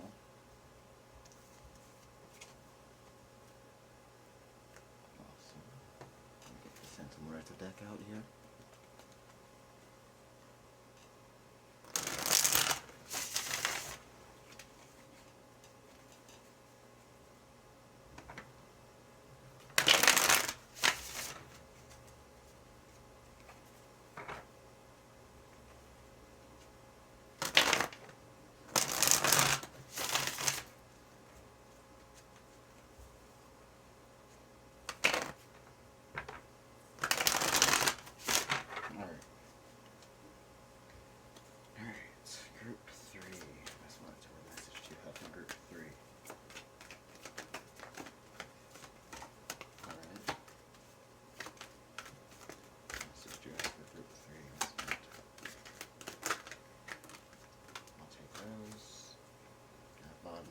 The Five of Wands for now. Put you over there. Hello. Got the King of Cups. The Six of Pentacles in reverse.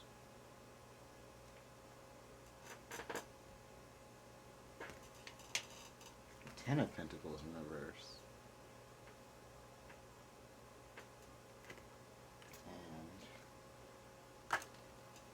Queen of Pentacles.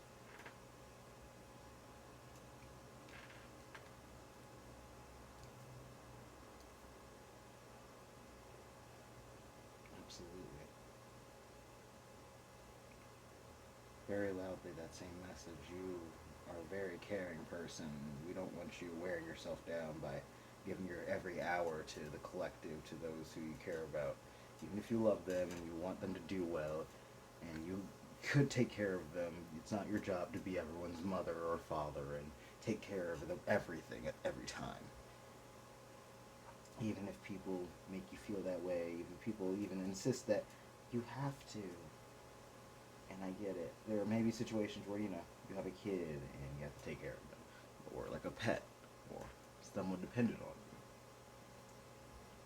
you. Or there might be even situations where you could step in, but Spirit's cautioning you. They know that that's kind of... She knows that it's kind of your impulse to hold the house up yourself.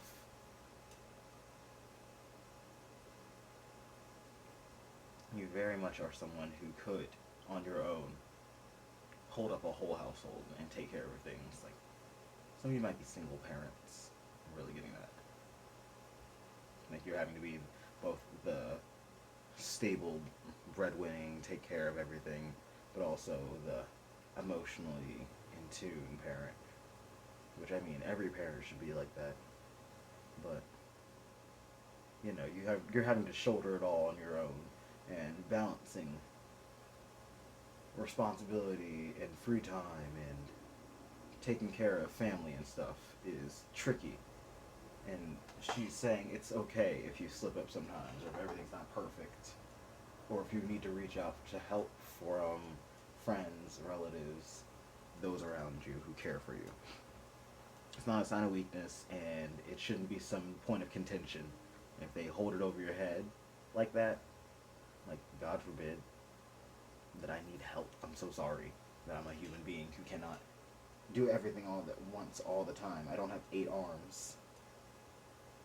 I hope they never need help. That's just very close-minded and stupid thoughts and mindset. That might only be for a few of you. That being said, Spirit is, this is what it's warning you. Don't take, if someone is insinuating that you taking a break, taking some time for yourself, I'm getting that, like, maybe you want to spoil yourself a little, go get a massage or a spa treatment, take care of yourself a little because you've been working hard and you deserve a break, a treat, a reward for your hard work and something to show for it. A little something for yourself. I really feel like with this Queen of Pentacles, if it was reversed, that would be one thing. When a 6 of Pentacles, I feel like she's wise enough to know, like, how to avoid 6 of Pentacles type situations as much as she can. Sometimes, there's always the situations where we lose out on money because of a stupid situation, or we end up wasting time at a place because it didn't work out and it wasn't what we thought it was going to be. Those situations happen sometimes. Those are just the punches we roll with in life. But if someone's holding it over your head because you decided to take a trip to the river, or a beach trip, or a spa day for yourself because you deserve it, even though you got everything planned out and your kids taken care of, or the situation taken care of, and you got your time off work, and nothing's a problem. They're just mad because how dare you take time for yourself? How dare you spoil yourself? You're selfish. You're blah blah blah. They can take that and put it back in their pocket. I do not know where that message is coming from so strongly, but she really wanted you to hear that. Alright, clarify the King of Cups for me, please.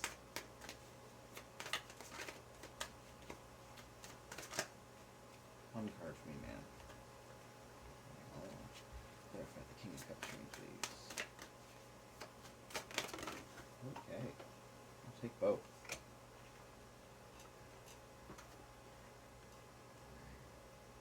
So we got the 10 of Swords and the 4 of Swords in reverse. Oh, jeez. It's a 10 of Swords. And the 4 of Swords in reverse.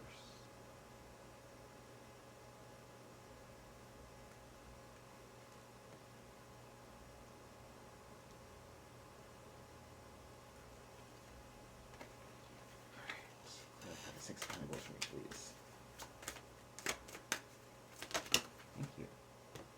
Yes, the Wheel of Fortune. It's definitely feeling that.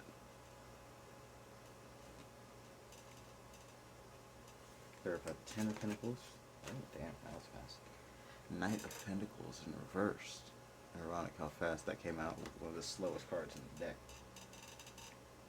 Clarify, excuse me. Clarify the Queen of Pentacles for me, please.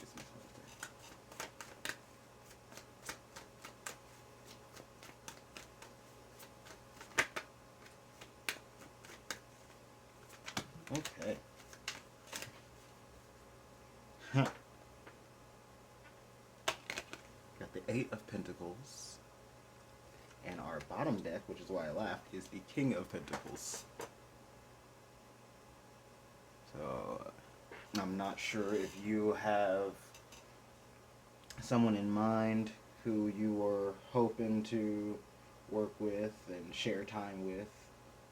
Maybe even create a future. There's a lot of earth energy in this reading. And the King of Pentacles is a very committed, abundant, fruitful creature. So, with that 8 of Pentacles, clarifying the Queen of Pentacles, you are really looking to dedicate time and effort to getting things right, doing things in a satisfactory way, and improving, leveling up, really. So if there's someone in mind who you think would be able to level up with you, or maybe you're looking for either a business partner with all this earth energy, or even a life partner, you might, in your journey, might be coming into this person. For others of you, again, with that single parent energy, it might be you really stepping into your power and showing people what's up. You know, those naysayers who are like, well, you can't be a good parent if you X, Y, Z, or you can't be a good single parent, or you can't do for yourself and also this for your kid. And you go and show them, girl, don't believe me, just watch. I'm going to be in your bag and the best parent possible at all the games and stuff. And show just how much you do care about these kids.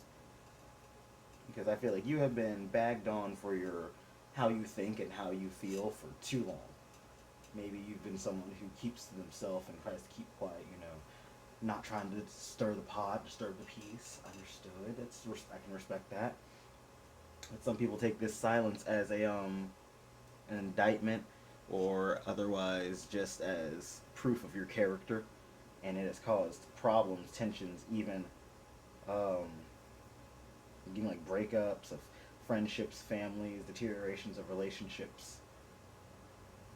And you've kind of kept your mouth shut about these people who have painted you as the villain for your choices, for the way you live, for the way you think, because you won't. I'm really getting that some of these people are really like instigating, like antagonizing you, like trying to get a response out of you, and trying to get you like to say something that they can be like, aha, I knew it.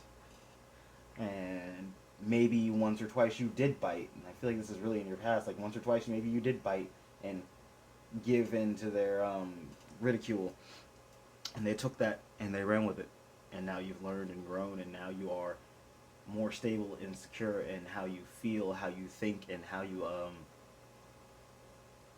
really how you experience the world in particular, and how you might have been shamed for how you feel, or how you how an experience made you feel, or how you reacted to a certain experience, maybe like a trauma, or like just generally just experiences in life, good, bad, or otherwise. People may have not liked the way you responded to them. They may have expected more of a response, like an emotional response, or a more of a calmed response, and you just didn't give them what they were looking for, and they took that personally almost. And they're like, oh, okay. I'm sorry that the way that I reacted personally and my emotions, you took personally. Sucks to suck. Regardless, this Wheel of Fortune is telling me that this time of instability, of juggling, really, of this, I'm getting really Two of Pentacles energy, but like this feeling of not being able to dedicate time and energy to the things that you wanted, you're going to be figuring things out. With that Eight of Pentacles, that Wheel of Fortune, you're really going to be on your game of figuring out what works, how to make it work for you, and letting go of the things that do not help, that don't serve, weeding them out. I mean, very strong Virgo energy, very strong Earth energy from you in general, Group 3, but you're really getting down to business and getting your schedule together, your game together. It might take you some time. You might stumble and struggle. Like I said, you might have to reach out to some people who care about you for help, for advice even. And that might feel like, because you've been a very live by your own rules and on your own and by your own dogma and structure for so long, that the thought of having to surrender to someone else for advice is like, ugh, gross, terrible. But when it is telling you that this is all just part of the plan, no one knows everything. It's fine to have to yield to someone else because they might have experience in a certain field that you haven't, or they might have learned something, or they might have done something that you would have never otherwise explored if it weren't for needing it now. And they just happen to have like 5 years of experience, Nothing wrong with that. You're a specialist in some field, they're a specialist in theirs. And now you can get that information and it'll help you grow and level up. I really love that for you, Group 3. That's great. I'm sorry that you have had to deal with all these naysayers and all this back talk and nonsense in your ear. But you are really getting down to business and making these thoughts, these feelings. 'Cause over here, there's a lot of cup and sword. I feel like this has been the past. You've been really mental and emotional about it. This might even be like an entrepreneurial experience. You might be starting a business, going down a certain route that you've been really into, dreaming of, and aspiring towards for a long time. But people are like, "You'll never get there. You'll never do that. You thought people will never want to insert whatever it is about you that they don't like." You know, for example, like if you're a dancer and you always wanted to go big, you love dancing, you've loved it for forever. People are like, "You're fat. No one's gonna ever want a fat dancer or whatever." And then boom, you prove them wrong because you've been making that work, busting the moves. You find a mentor who is passionate in the same forms of dance that you are, and they show you the ropes and help you out and show you where to go. And before you know it, you are in a dance troupe performing for everyone, or you've got a successful YouTube channel showing off your dance moves with your friends and it's going viral. And now all those naysayers are like, "Damn, they really did that shit." And now you even got like a great partnership with either like that King of Pentacles would even mean like you got signed to like I don't know, I mean I'm not familiar with dancing really, but whatever the dance equivalent of like a record label is, agent, something like that. You could just be in a place where you have gotten success, abundant success beyond your wildest dreams. It just might not have taken off as quickly as you wanted, and people might have just continued ragging on you and be like, you won't, it's not gonna happen, and you were just biding your time, like, "Don't believe me, just watch." And then boom, it happened. But yeah, really, for real, this is exciting. I love this for you, Group 3. This is all going to be manifesting in your reality. So much Earth energy. It cannot wait to come into reality and exist and be part of your life here. Alright, I'm gonna get some advice cards from the Oracle decks now. Alright, grabbing some Astrology cards for your advice, Group 3. Just start.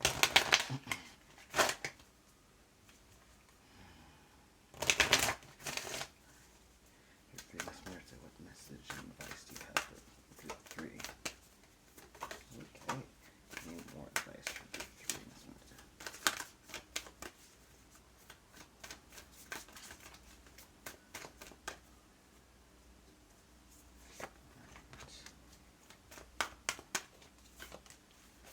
And got time to give rather than take. New Moon Virgo in reverse.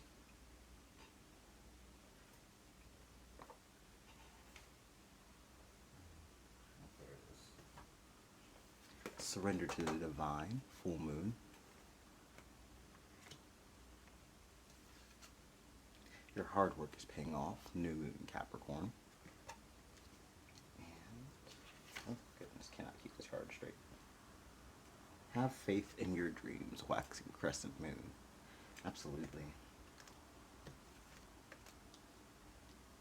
Stop worrying about how others are going to perceive you if you maybe don't live up to their expectations, because screw their expectations. It's about how you feel, how you experience, and what you're looking for. You've lived for their expectations, lived for them, and put out for everyone else for long enough. It's time for you to embrace what you have interest in, what you have put on the back burner for forever, what you've been biding your time over, because it really is your time. You have all the tools in front of you, all of the knowledge and skills you need. Now you just need to put them into action, put the work in, that Eight of Pentacles energy really strongly, and believe in yourself.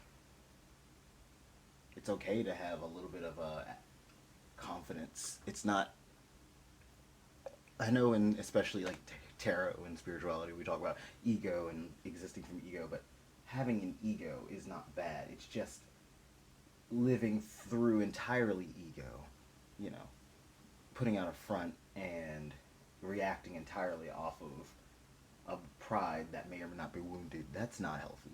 I feel like that might be the kind of people you've been around and you've learned from and experienced, and you've learned, I do not want to be like these people. I do not want to end up like these people. Oh boy. And understandable, those people are messy.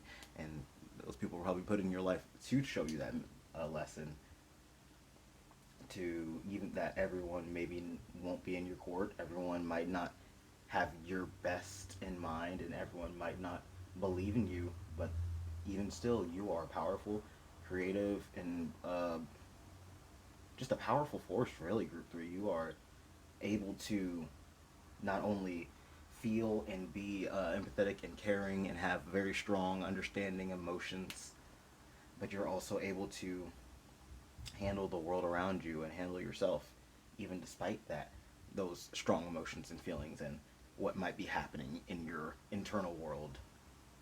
You are a powerful person, and I feel like people really envy that about you, and that might be part of the reason why they want to pull you back down, kind of like crabs in the barrel kind of energy. But don't let that affect you.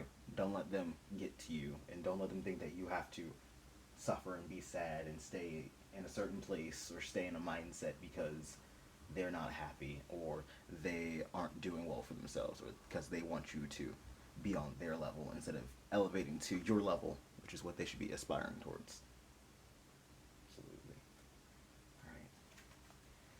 Gotta be some these chakra cards.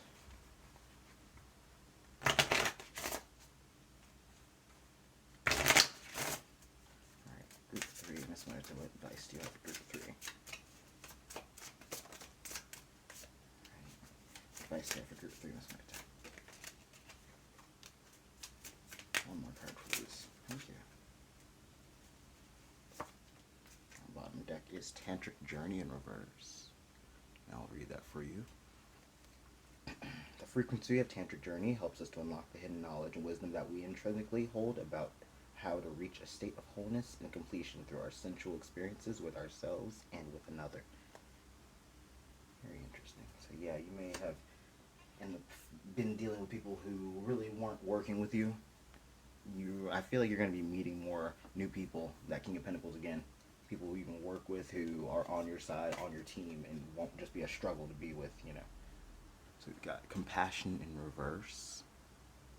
The frequency of compassion supports our ability to stand by others without judgment and be a divine mediator between heaven and earth, spirit and matter, so that unconditional love can flow from source through our heart and into the world. Got Soul Time. The frequency of Soul Time asks us to allow the possibility of a new reality to emerge, one that embraces the concept that, while corporeal body is mortal, the soul is timeless, limitless, and infinite. And Perception. The frequency of perception supports our natural curiosity, moving us beyond our comfort zone to find the edges of what we perceive as real, and to take a good, hard, deep look at it. Absolutely. You are re-examining your life and being encouraged by not only your spirit team, but Miss Muerte now in this, to really examine the habits you hold, the mindset you hold, the people you are around, how they've influenced you. Like I said, you may have learned from the people around you how not to behave, how not to exist. And even it might have been inspired by them, like in how they became jaded or corrupted, even is what I'm hearing, like someone who had power and they let it get to their head. You've learned from their experiences and how they've done things and the things you've seen. I feel like you've learned a lot through, if not experience, then like third-party viewing of what's happening.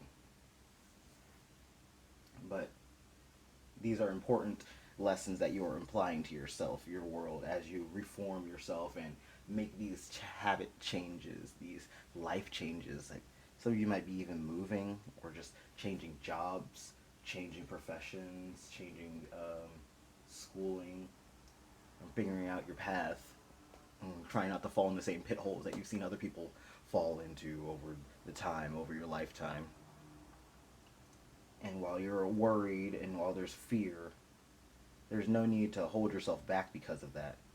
Because you have this intuitive, deep knowledge, all this wisdom that you have developed, and you know where to go, even if it feels uncertain, if it feels concerning and a little bit weird. That's just because change is like that. Different experiences are like that. Stepping out of your bubble is like that. But it's going to result in fulfillment overall. Because you know what you want, you know what you believe in, and you know your path. You know what you are meant to do, what you are skilled at, and what it is that fulfills you. And you know how to, even if you don't know how to get there exactly, you know the general path of A to B, and you can ask help and take pit stops and learn and, check the map a couple times on the way. You're not worried about that, so long as you get there. I also am getting a message of, like, some of the enjoyment and some of the fun might be the journey there, getting to the, your fulfillment. Like, don't worry about getting there so much and what'll happen, and worry about instead enjoying what you have, enjoying the experience, the day by day, the learning, the growing, the trials and tribulations, treating them more like experience points on your journey instead of hurdles. Changing how you view the world and how you view experiences that you go through and have been through. Very interesting. Loving this for you, group 3.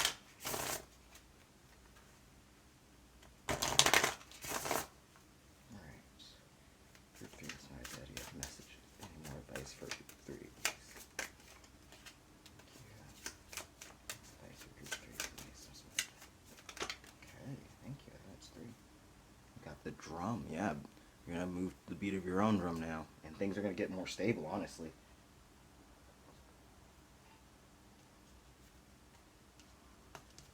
So we've got completion. The hummingbird. I keep smacking the fucking camera. Holy Mountain in reverse. Absolutely reiterating that you are someone who, you're coming to the end of one part of your life and moving into this new journey, this new path, and don't worry about where it's taking you, where you'll end up in the very end, and if you'll be here forever, if this is the end, if this person's the end, if this company's the end, if this is where I'm going to move for the rest of my life. That's not what the worry is. You are a person of motion, of movement, of someone who has got places to be, things to see, and skills to develop and share. Like-minded people to also meet up with. You want to stop and smell the flowers. And there's nothing wrong with that. Instead of trying to rush to the finish line, everything will get done and everything will end up the way it's supposed to be. You will be right where you belong, right where you need to be, and honestly, there's just no need to concern yourself over all the little details and the what ifs, because your spirit team is here with you and guiding you on your side, and they know that you believe in, whatever you believe in, whatever you dream in, and whatever you are dedicated to, surrendered to, it will manifest. Also getting that if you don't really have a connection with your spirit team, you should definitely talk to them. They miss you. They want to hear from you. And they want to help you. Not only listen to your intuition more, which is something I feel like you've struggled with a lot, but also stay guided, stay mindful, positive, grounded, really. They're always there with you beat for beat, but I feel like you can't really hear them sometimes, and getting in touch and in tune with them would really help. They might show up to you in birds a lot. Alright. I'm going to get just a couple cards against humanity cards just to round out our reading, group 3.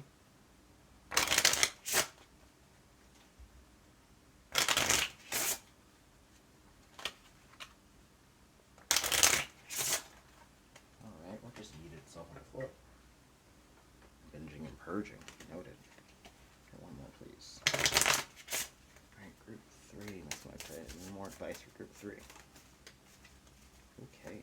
Any more advice for group 3, Miss Marissa?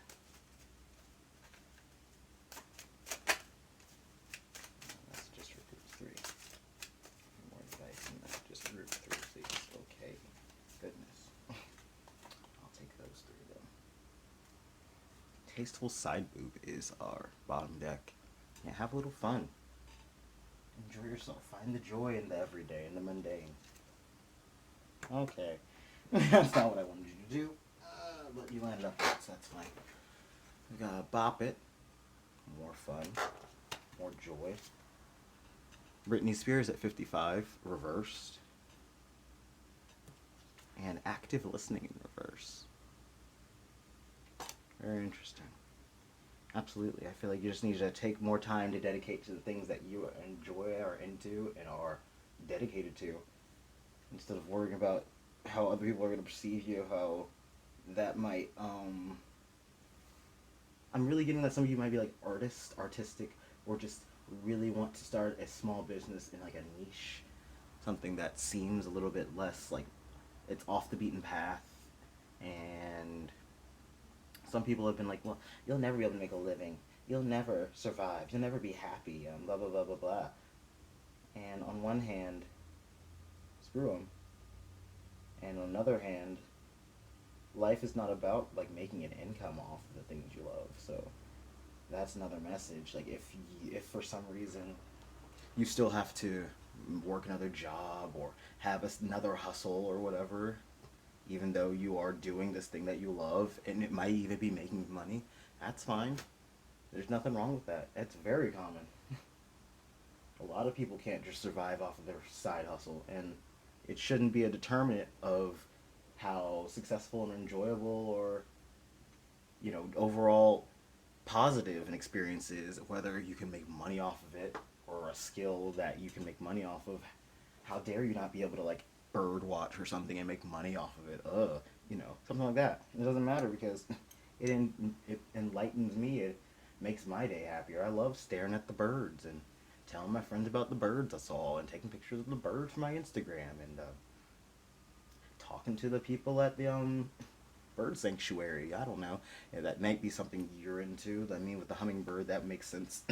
But I just feel like you might be into something a little bit more niche and or a little less profitable, and people have been trying to talk in your ear, convince you otherwise, or don't go study that, that's not useful, don't go do that, that won't get you anywhere, you're gonna be X years old doing Y job. Okay, mind your business. Like, with this Britney Spears in 55, I really feel like this is kind of our new perspective of Britney Spears. You know how in the 2000s we were all absolutely terrible to her, and it affected her very deeply. And now she's, what, in her 30s, I think? Don't quote me. I think she's in her 30s. And now she's finally free of her conservatorship and moving into better times, healthier times. And shit, I can just imagine that Britney Spears at 55 will be living her best life. And that's going to be you. Whether you are on your way to 55 now, or that's decades in the future, I feel like you're trying to get yourself to a place where in the future, when you're older, when you are going to be happy with what you've done, happy with your life and all that you have and all that you are doing, instead of being in some dead-end job or some miserable profession that you don't care about just because it pays the bills, or that's what your family wants, or that's what's socially acceptable. That's not for you. And you don't need to live to anyone else's standards except your own, because what you have going for you, what you're going to do, it is going to be more than enough. It is going to be beyond enough. And any things that you need to supplement it, to pick up along the way, any help and assistance, it'll find you.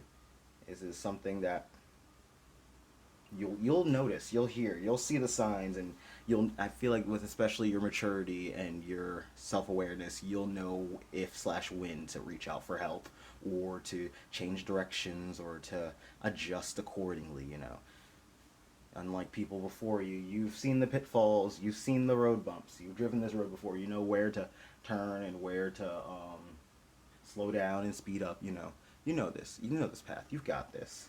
And you don't need people talking in your ear to tell you how and what to do when you've already got it under control and you've got a rhythm going. And I love that for you, Group 3. I'm rooting for you guys on your journey, on your path. And thank you so much for tuning in. Thank you to Ms. Muerte as well as my spirits and your spirit team for helping me channel this message today. And thank you for watching this video. If you wouldn't mind, I'd love if you left a like, subscribe if you want to watch more. Check out the description for a private reading or any decks used. And otherwise, take it easy, take care, be well. Alright, Group 4, and welcome to your reading. If you chose this raw emerald chunk, this is your reading. Actually, 1 second. Awesome, and this is your reading. Actually, I'm going to move this up here to the skull. And we are getting a message from Miss Muerte herself today. And actually, funny story, so I sometimes shuffle with my friends, and I brought 2 decks along to my friend's house. The Astrocodes deck, and where is it? The Moonology deck, Part 2, Electric Boogaloo, as I like to call it. And when I got back with it, could not remember if I had shuffled for your guys' pile, so I shuffled a couple cards from each deck, and then I went to put them in the pile, and I realized, oh, they already exist. I already shuffled for this pile, my bad. But then I took a peek at them as I was putting them back, and they were both the same sign. And I was like, okay, I'll bite. I'll give them. I'll put them in. So, yeah, you guys have a metric ton of oracle cards. So, let's start. We have the lamp in reverse. Remembrance. Got Cancer. Immerse. 8th house with mystery.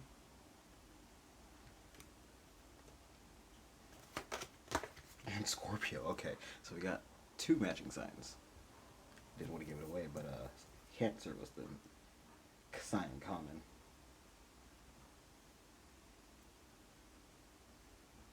So you might have strong water in your chart because you've got Cancer, 8th house, and Scorpio already.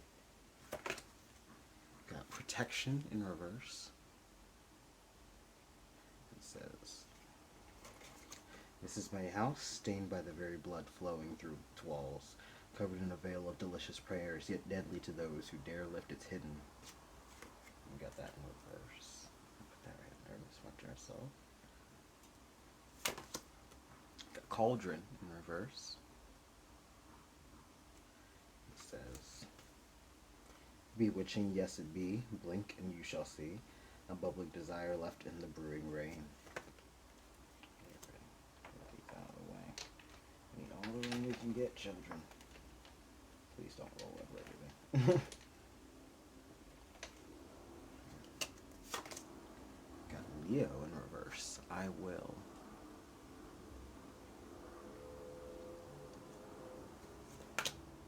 Bigger picture. If my phone could the bigger picture, that'd be great. Yeah. Trust the universe to paint the picture. Excuse me. Awareness. The Moonflower Vine in reverse. Power. Queen of the Night in reverse. There we go. First quarter moon in Cancer reverse. Push through insecurity. Oh, we are running out of room. Full moon in Pisces reversed. Forgive. I'm going to move you guys. Just because all the big cards have to come in. You can go there. And then you can go here. Because we got a couple more small cards. Got Revenge.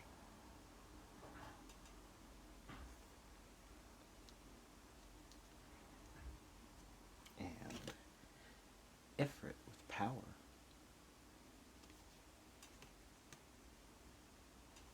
A lot of messages here for you, Group 4. 1 second for me to drink.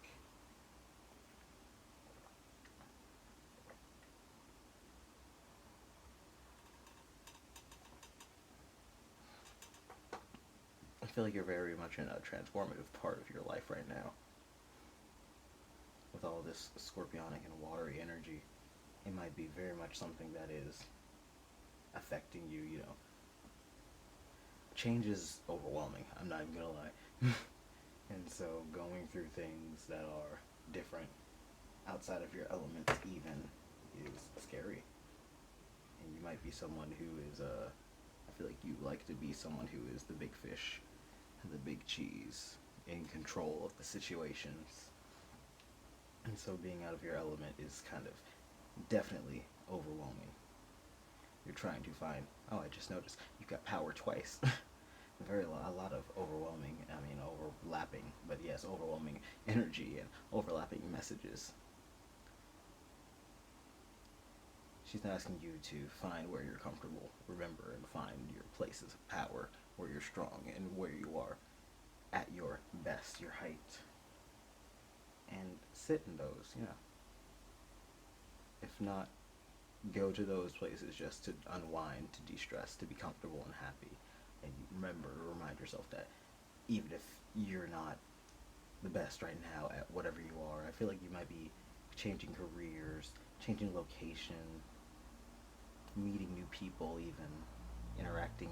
Some of you might even be entering new relationships or stepping out of one relationship into another with that 8th house and a lot of the emotional energy. You might be, for these people who might be stepping out of one relationship into another or into new circles, you might be afraid of leaving behind what you know and what's familiar and you might even have some nostalgia and some good memories and be like, well, I mean, it's not that bad, or I can stay here, or well, what will they have to offer? I've already had the best experiences that I could have. What else is there out there? And this is kind of telling you that don't be afraid to step out of your comfort. Don't be afraid to dip your toes into or even jump headfirst into a new situation, a new experience, something that you might not be the best at and might stumble and even suck at. I feel like you are afraid of not even that you're afraid of not being the best, but you're afraid of showing vulnerability by failing, by struggling, by being distressed is what I'm hearing. That kind of visceral discomfort you'd get when you do something wrong or you embarrass yourself. You don't like that feeling. I get it. Who really likes that feeling? I'm not gonna lie. It sucks. I hate that feeling a lot. And I also try my best to avoid situations in which I'll be blatantly and publicly embarrassing myself. And I'm not asking you to go out in public with thousands of people watching or record yourself or something, doing something new and struggling and failing. God's name. But I'm just rereading the Cauldron card. I feel like this fear, this uncertainty has also kind of been holding you back. And you know it. That your inability or your fear of stepping out of your comfort zone and stepping into something new. I'm getting really a lot of full reversed energy and star in reverse. Like your fear of stepping out of what you know or even getting a bad memory, having a bad experience that might even be memorable. Like a bad experience is bad enough to burn itself into your memory. I mean that meme of the Joy from Inside Out, her holding the orb and saying, "A core memory." But I really honestly just don't even dread that. And this bigger picture card is what I keep getting drawn to because honestly it's ended up in the middle hunt. Just don't forget the bigger picture, that you're living your life, you're experiencing new things, you're meeting new people, you are moving on, you are growing, you are learning, even if you stumble, even if it's a little bit of shell shock, even if it takes having to have a little bit of ego death with this Leo card, really getting that you might have to shed some ego and some predisposed notions of yourself and how you see yourself and how you want people to see yourself. You might have to be a little bit more vulnerable than you're comfortable with and have been comfortable with in the past. And that's not a bad thing. At the end of the day, it's going to be it's an experience worth having lived, and you will not have regretted going down this path, doing these things. And they will be memories, experiences that you will keep with yourself and might even project you further forward in your life. Maybe even change course in a way that you might not have even expected. With that Scorpio, you might even explore something, meet some new people, try a new path, try a new course of study, take a new job, move somewhere, and it ends up being something that you fall in love with, that you are over the moon for, and you end up getting super invested in it. You start down a path that you otherwise would have never been exposed to, or maybe it corrects your course in some way where something falls away or something doesn't happen the way you expected it to. You suck at something else, so you end up getting someone like you suck at something, or you're not doing great at something, or maybe even like at a new job. Let's say you are in like a sector A, but you end up helping or going and being really interested in section B or C, and you end up starting to ask your boss about that one, and they end up start training you there. And instead of being in sector A, where you would have been kind of miserable and lagging behind, you end up going to section C and dominating and killing it and getting really good at it and learning some new skills and new things about yourself, new facets of your life, meeting new people, and going down a completely different road, maybe getting promotions and just invested in things that you would have otherwise never even considered if you hadn't tried and otherwise failed at something else.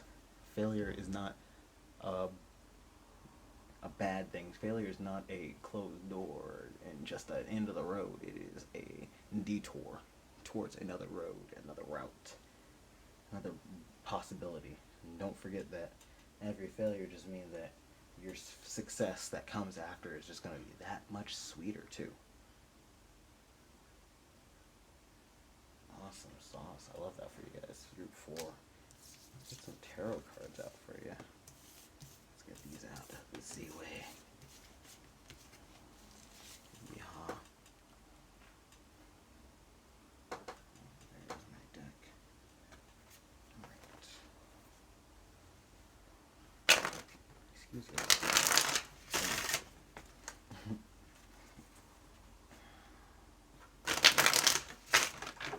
Okay, goodbye. What just on the floor?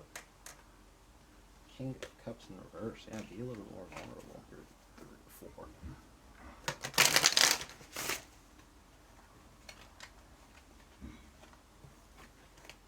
Alright, one more shuffle for you. Group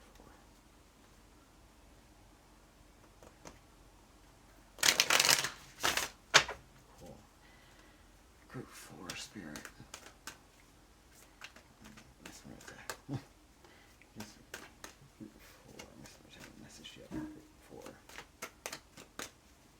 Slipped up into spirit in pretty much every group, don't worry. Spirit message you have it before. Okay, goodbye. It's a no. Message you have group 4. Okay. A card to come out. Aggression. One more card, please. Thank you. Goodness, golly gosh. And we've got the Queen of Wands as our bottom deck so far. And collect all the cards that have thrown themselves, like this Judgment card that neatly tucked itself on my crystals. Okay. Okay.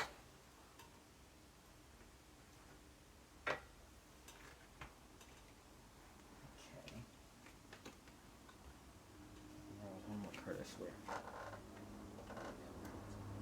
It's also a possibility. Oh, there we go. Oh, we got 5 cards, so I'll just get 6 cards. Oh, there's that King of Cups, so I'll take it. There we go.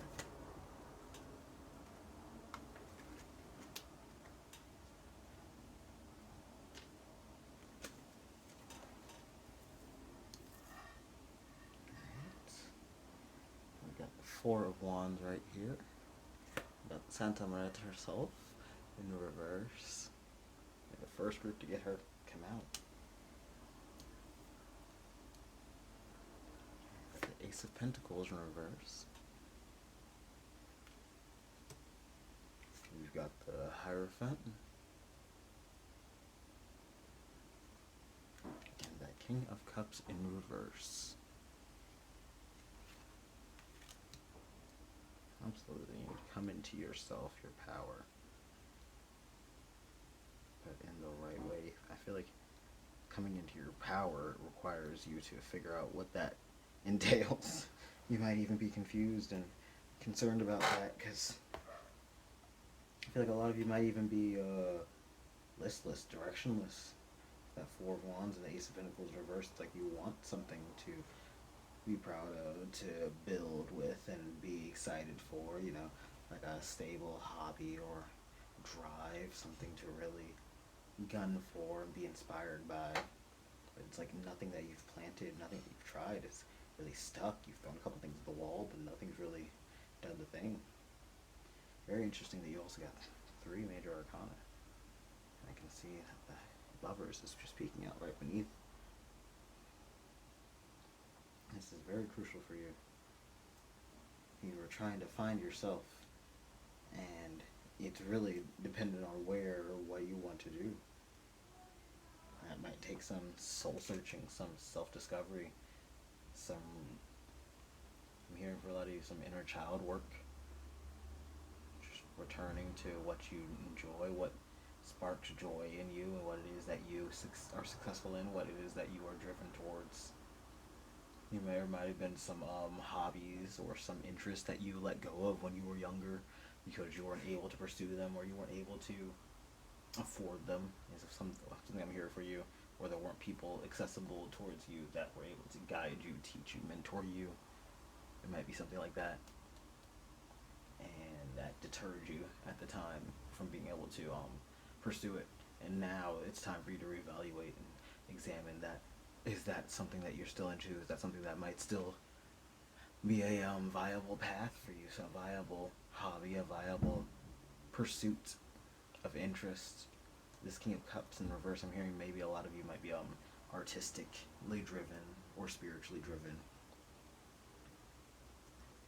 You might have really wanted to go down a specific route, but were deterred because there were no mentors. There was no one who had the resources for you. There was no one who supported your passion. For a lot of you, you might have had some people who were like, that's not realistic, that's not going to earn you money, that's not going to work out for you, or only X people can do that, only Y people are into that.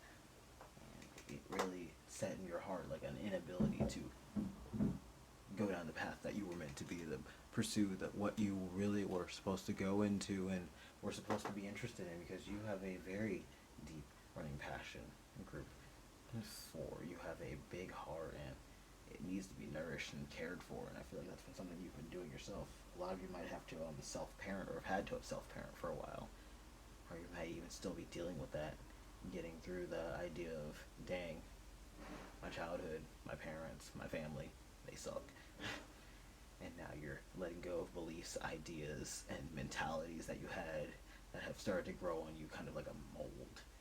You're scrubbing it off and trying to pursue and get back to your roots and get back to what it is in your heart and your soul that drives you, you love, and are interested in. I'm really getting that a lot of you might be water signs, or have strong water, or what was this? Scorpio and Pluto. Yes. That's it. Which would be a little older than I am. I'm 23, so I have Sagittarius Pluto. So Scorpio Pluto, I think, would be, I think my sister has Scorpio Pluto, unless I'm wrong. Yeah, she has to, because she doesn't have fire in her chart. So you would have to be a millennial at the very least. And yeah, with the financial crisis and stuff, the idea of living through your arts and living through what you enjoy and like making a living and creating and stuff like that kind of became far-fetched and nonsensical, because it was more like, oh my god, how am I going to make a living, period. And I feel like a lot of you might have had discouraging families, parents, and lives that drove you a different direction and drove you in other unfulfilling routes, and now you're finally in a place, especially with this and Panini going on, to reevaluate what you're doing, reevaluate where you're going. Some of you might even be in school, finishing up school, or have degrees, and you're just like, what am I going to do with this? Dang, I did all this time on it. And you know what? I'm not going to lie, if you, quote-unquote, wasted time in school, it wasn't really wasting time, it was more like a life experience, because I'm sure you learned things, experienced things, grew from the less mature version of yourself that you were, who was less guided, less mature, less more naive, and less set on their path. And even if you're not set on your path right now, even if you're confused now, you have experiences now. You have guidance, even maybe friends and connections that you've made that you wouldn't have otherwise if you hadn't gone down the route that you had gone through. And those things are all going to help culminate into your success, your change of direction, and your otherwise rebirth. Rebirth is a big energy here. You are going to be reborn into the person that you want to be. You're going to create the path that you were meant to go down. That King of Cups is not swayed by little things, and I feel like you are getting there by exposing the things that do sway you, the things that have stopped you and affected you up until this point, and why. You're really getting into that introspection energy, and if you aren't able to do it yourself, you're finding people you can help, so you might be going to therapists, or even some of you might be spiritually inclined, especially if you're watching this stuff, but you might be speaking to your spirit team, or even like a priest or spiritual leader in your on your path, who might have information and help that might be able to help you. You might even have shared experiences and understanding who could guide you and understanding what you've been through and how it affects you, and how you can use that information, that knowledge. It's not damage, it's surviving and experience that helps color the life ahead of you. And it's going to be a very fruitful life with that Queen of Wands. You're going to really step into your power, your energy, yourself, really, and become much more of a confident, I don't want to say like a whole person, because that sounds but you're going to really embody yourself and your passions, your energy, and what it is that you stand for is what I'm really like. The things that you choose, the things that you are into, committed to, and you want to see thrive and flourish. Not living for someone else, not holding your tongue to keep the status quo, and slogging through the day-to-day just to deal with things and get through and get by, which is, I feel like, is something you're very used to, is watching people suffer, or even you going through and just monotony, doing what you have to make ends meet, to make things work for you, and make sure you're taken care of, you're fed, you're well, you gotta have your hierarchy of needs met. But even that, it gets exhausting after a while to not be able to do even anything fun, creative, enjoyable that you put your energy into because you genuinely believe in it and care about it, not just because, well, the rent's gotta get paid, or, well, if I don't do this, they'll be disappointed. That's not your job. Your job is to thrive. Very interesting. Very fun. Good for you, Group 4. Let's get some more decks for you for some advice. Alright. Get some Moonology cards.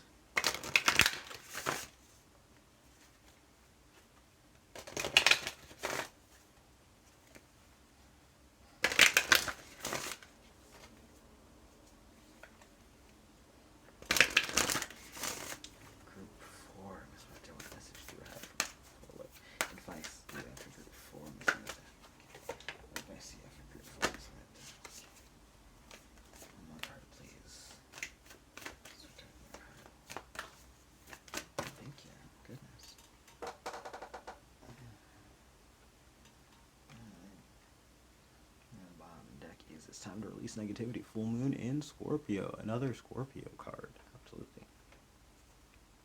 And it's reversed. So we've got don't let your pride get in the way. Full moon in Leo reversed. Prosperity lies ahead. New moon in Taurus. Never focuses, never does. Communication is key. Gemini new moon reversed.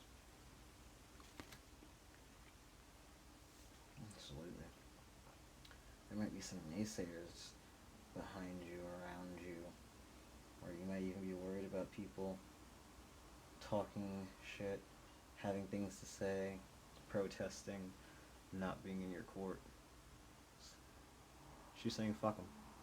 Especially if it's serving you, if it's making you happy, you're not hurting anyone, and you're doing your best on your quest. Then if they can't handle the news that you're doing well, that you're enjoying yourself, that you are moving past living to survive and moving into living to thrive, if you're really finding yourself and really on your path, your journey towards your best, it's no one's business besides yours. Especially if they're just going to judge you and talk down to you and try and convince you otherwise. But if they're going to try and convince you to stay where you are right now, miserable, tired, sad, just planting seeds that don't germinate. Because on this path ahead, prosperity lies. You are going to be successful. You're going to be happy. You're going to be in your element. You're going to be very abundant. And you're really going to be, I feel like you're going to be really filling yourself. Like the Queen of Wands, the new moon in Taurus, you're really going to be, it's like all the Empress energy. You are feeling successful. You are thriving. You are taken care of. You don't have to worry about finances, bills. You don't have to worry about feeling like you stick out, like you aren't doing well enough, like you aren't performing up to standards, your standards or someone else's, because you're going to be thriving. You're going to know you're going to be doing good. And so you won't have to worry about living up to a standard or proving your worth or anything. There will be nothing to prove, because you'll know in your heart that you'll be killing it.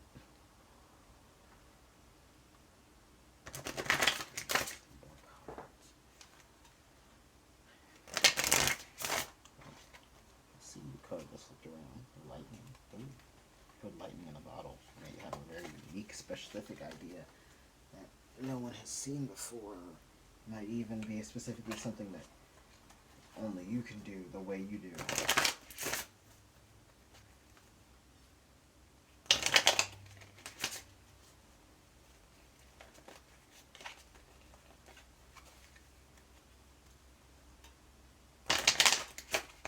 Okay. This card has flown off twice now, so I'm going to put it down. What other cards, messages, and advice do you have for group 4 in this winter? What messages do you have for group 4 in this? Oh, thank you. I got wind in reversed.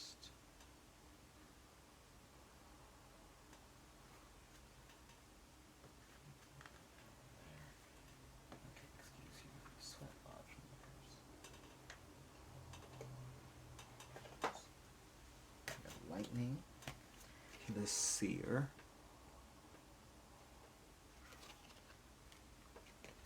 and Pachamama. I think she's Mother Cosmos, or a deity. If it would focus would be great, but never. Absolutely. You have this ability, knowledge, skill, truly like an energy to you that is a creative force. You might even be like psychically, spiritually inclined with that Seer card. And I feel like you really have something specific, like a specific quality, charm, energy to you that is unique, that the world just at large hasn't seen before. And it'd really be a shame if you never expressed it, shared it, put it out there, and you've really been holding it back because insecurity, because of circumstances, because of an uncertainty of how to execute it or where it will go and what it would lead to. Uncertainty is a big energy in life, because I feel like with your very watery energy, you like having at least a little bit of stability to keep you on course. You know, most rivers have some sort of banks around them. Otherwise, they just flood the land, you know. And I feel like, especially with that lightning is a very direct course of action. And you are learning to act, you're learning to plan, you're learning to coordinate, channel that energy of creativity, of spark of creativity, of desire, of emotion into actually creating, into putting it into the world, into sharing it, into collaborating with people if that's something that you're interested in. Pretty much just bringing your ideas, your mind to life, because you've kept it bottled up to yourself. You've kept it on reserve for too long, and it's time to finally sow something that sprouts, that grows, that creates something fruitful. You've got all this fruitful, abundant energy that's around you, and that's been itching to push the surface, and it's been scattered by the wind. That wind reverse bottom deck. You've been really blown off course. You've been blown askew. You've been pushed in a different direction. You've had your voice taken. You've had your decisions. Honestly, you haven't had the choice in the matter. Even though you've had the power, you've had the ability, you should have been able to, but circumstances and louder, more egotistical voices have spoken over you, and it's time for you to put them on silent and put that lightning to work, really. Put that lightning in the bottle and give it a shake. Because no one's going to do it like you, Group 4.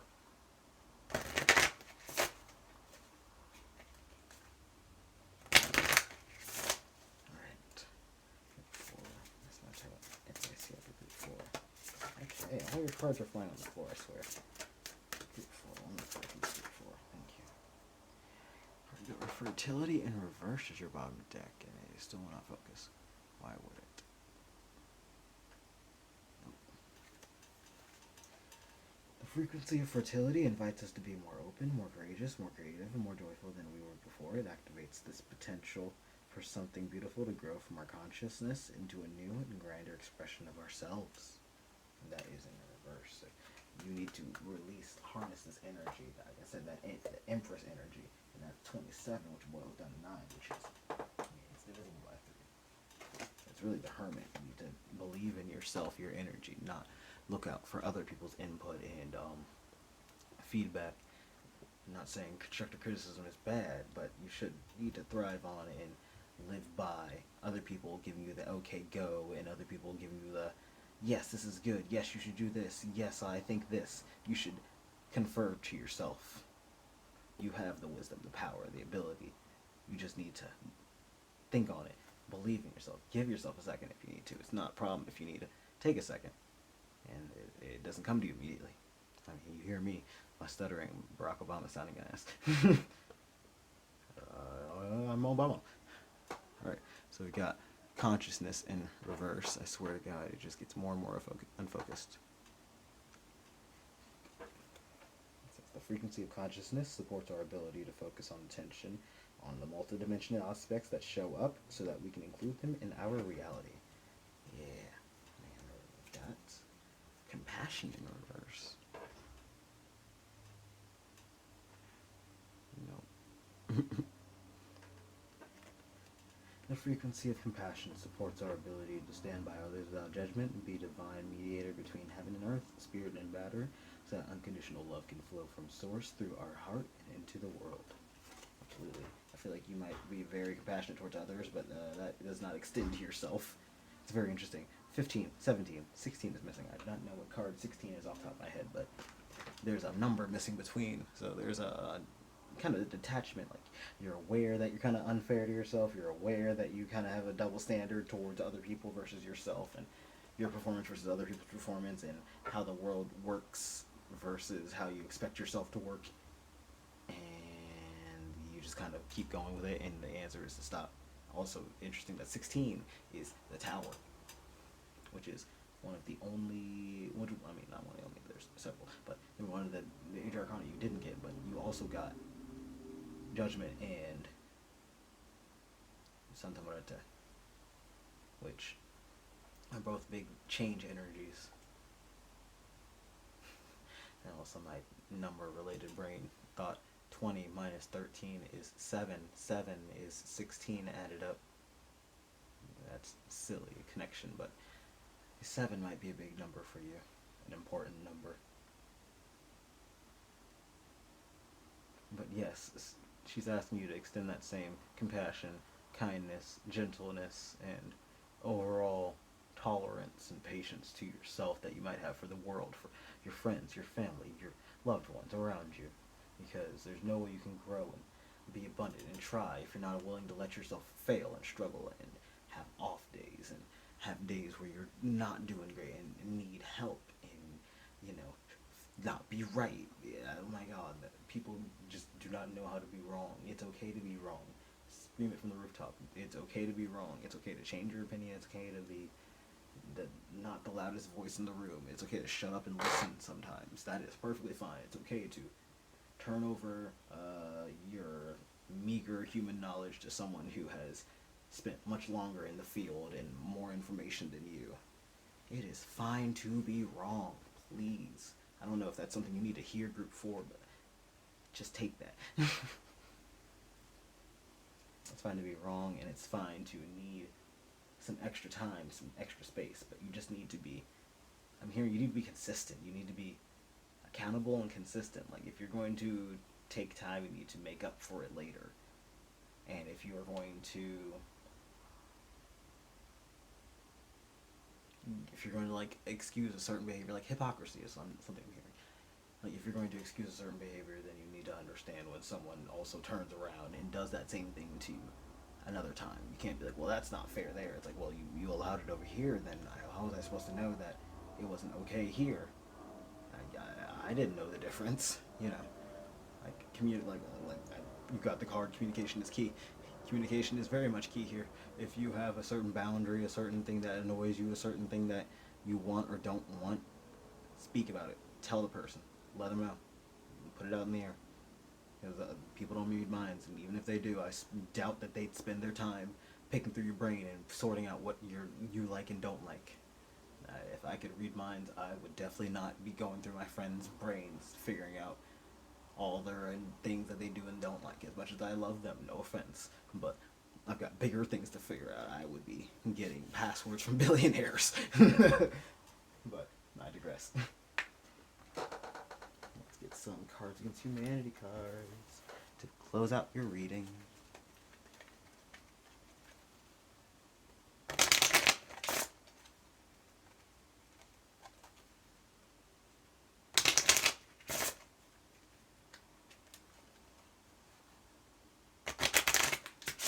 Group 4. What advice do you have in Group 4, Miss Muerte?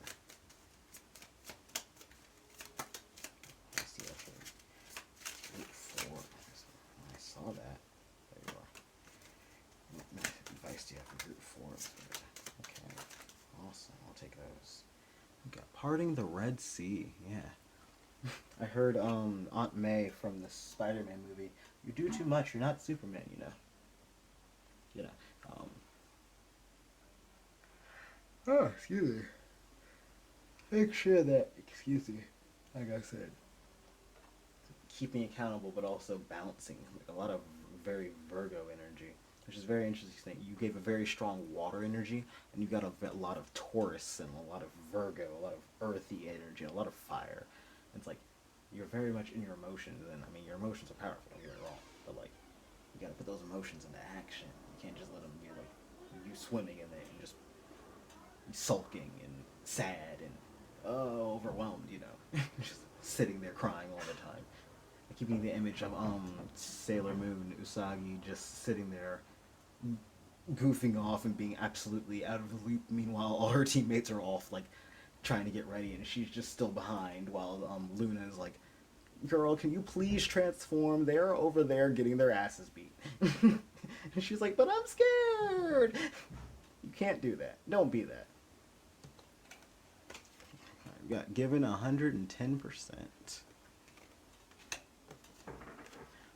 Justin Bieber. Tangled Slinkies in reverse. Britney Spears at age 55. Public ridicule in reverse.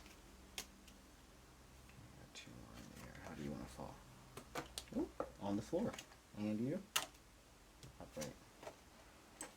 And you fell first. So we've got Judge Judy in reverse. And teaching a robot to love. Don't know why I said that like that. Absolutely.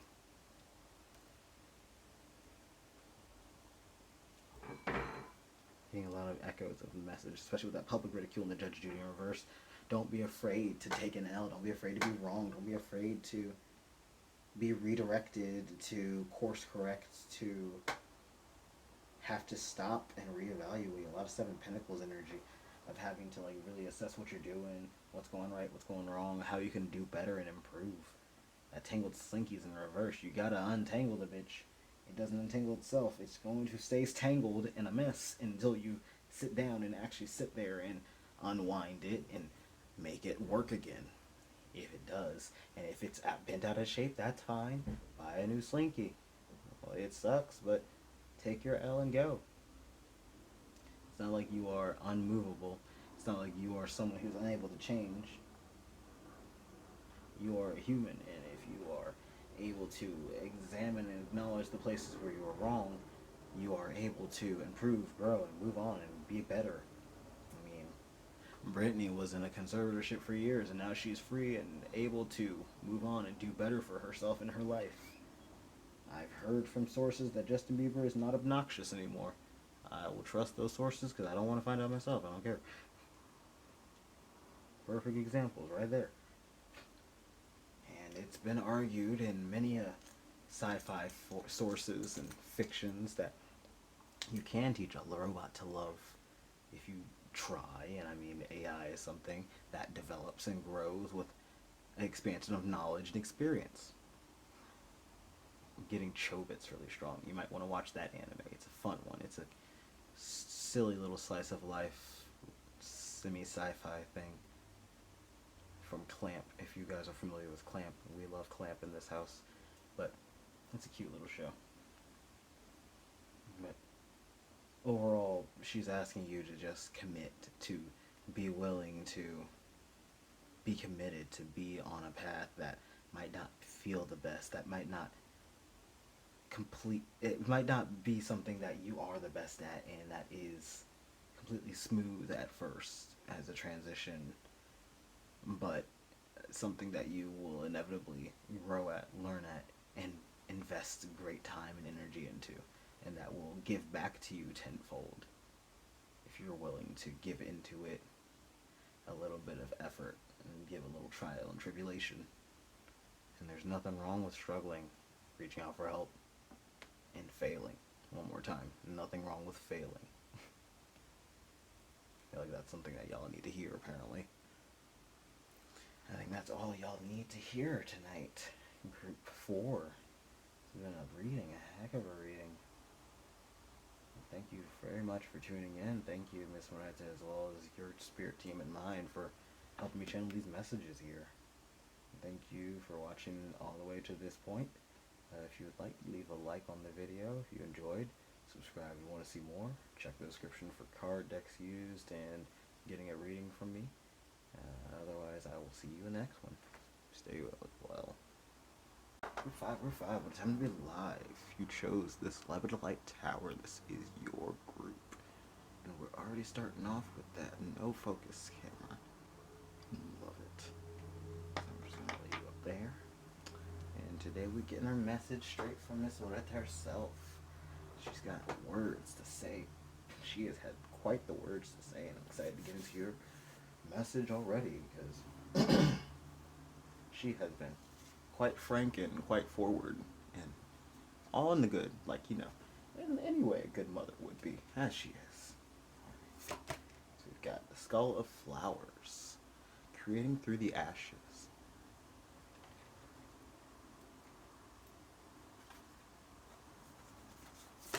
Okay, you want to come out first?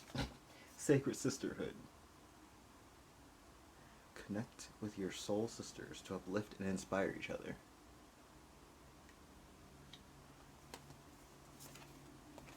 Got last quarter moon in Scorpio. Review what needs to be seen, or reveal, I'm sorry, dyslexic ass. We got another moon card. We got Labradorite. Wisdom, intuition, and divination.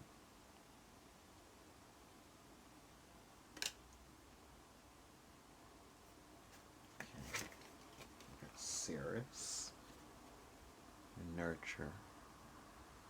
I love Ceres. You know, Okay, so I was just talking about this right before I got in your reading. So you guys might also be into astronomy, because I was kind of low-key geeking about astronomy right before I got into you guys' reading. But I was just talking about how Jupiter, which funny enough, Ceres is right before Jupiter in the solar system. I was getting there, but Jupiter is a very interesting benefic planet and something I associate with the Hierophant. I wouldn't be surprised you got the Hierophant in this reading, because I really was getting that card strongly for no reason.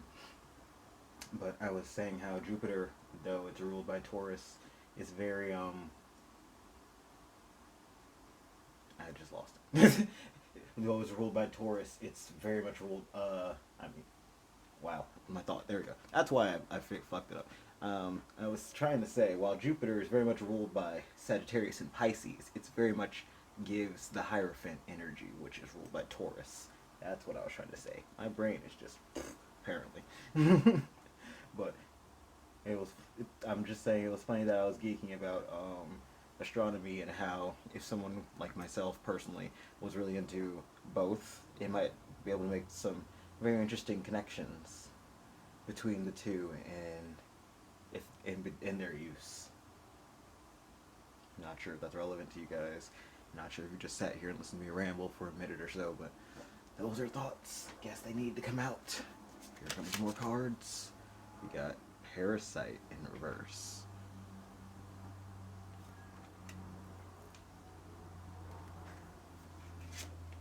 Acceptance with Evening Primrose.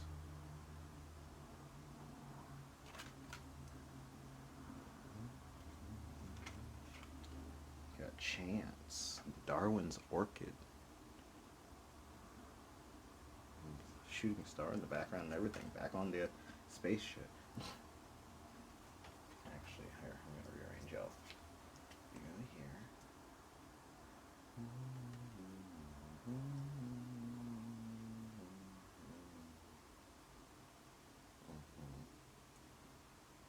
Awesome. Yeah, I only got a couple. Okay. You got Bat. Number 6. Please focus. I ask very little of you. Focus and stay on.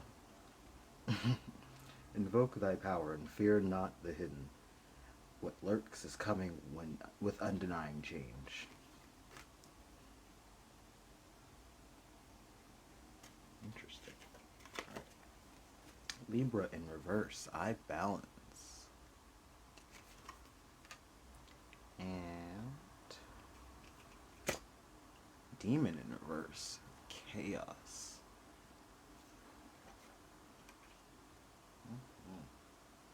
Group 5. Now I see why I was getting a bunch of Jupiter and Hierophant energy. Y'all getting together. I feel like I knew it. I was just thinking, I'm like, I don't think I've done a pile that's very specifically about like there is a thorn in your side or a specific someone that needs to be released, but I feel like, and most likely it might be romantic or just a very close person. I said partner on accident, so you know. I'm just very strongly getting that it's time to phase someone out of your life. You might be aware of who it is. You might have been even thinking on it and been like, We've got, if I can read my dyslexic ass. Yeah. We got 19 and 19. We got two 19s. 9. 28. Yes. 28 and then 29. Right after each other. And a 6. So 9, 6, 19, 19, 28, 29.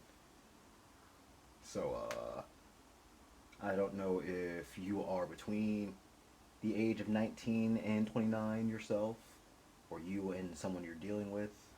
Are those, maybe those numbers are important to you. Maybe you've been seeing repeating 1s, 9s, and 0s and 6s.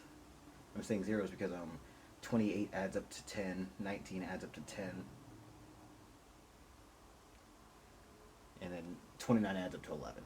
So lots of 1s, 6s, 2s, 9s, 0s. Those might be very important numbers to you. You might also be air sign. You get a lot of air sign energy with those numbers. The 6, the 11, the 2.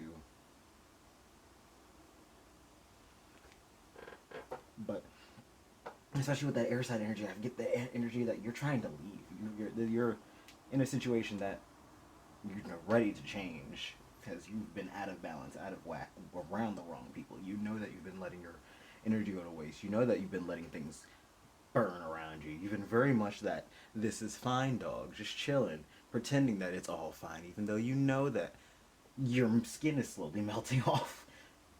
You've been watching. I feel like you've been this girl in this card. She's just standing here, staring at the bats, just like, dang, I wish that were me.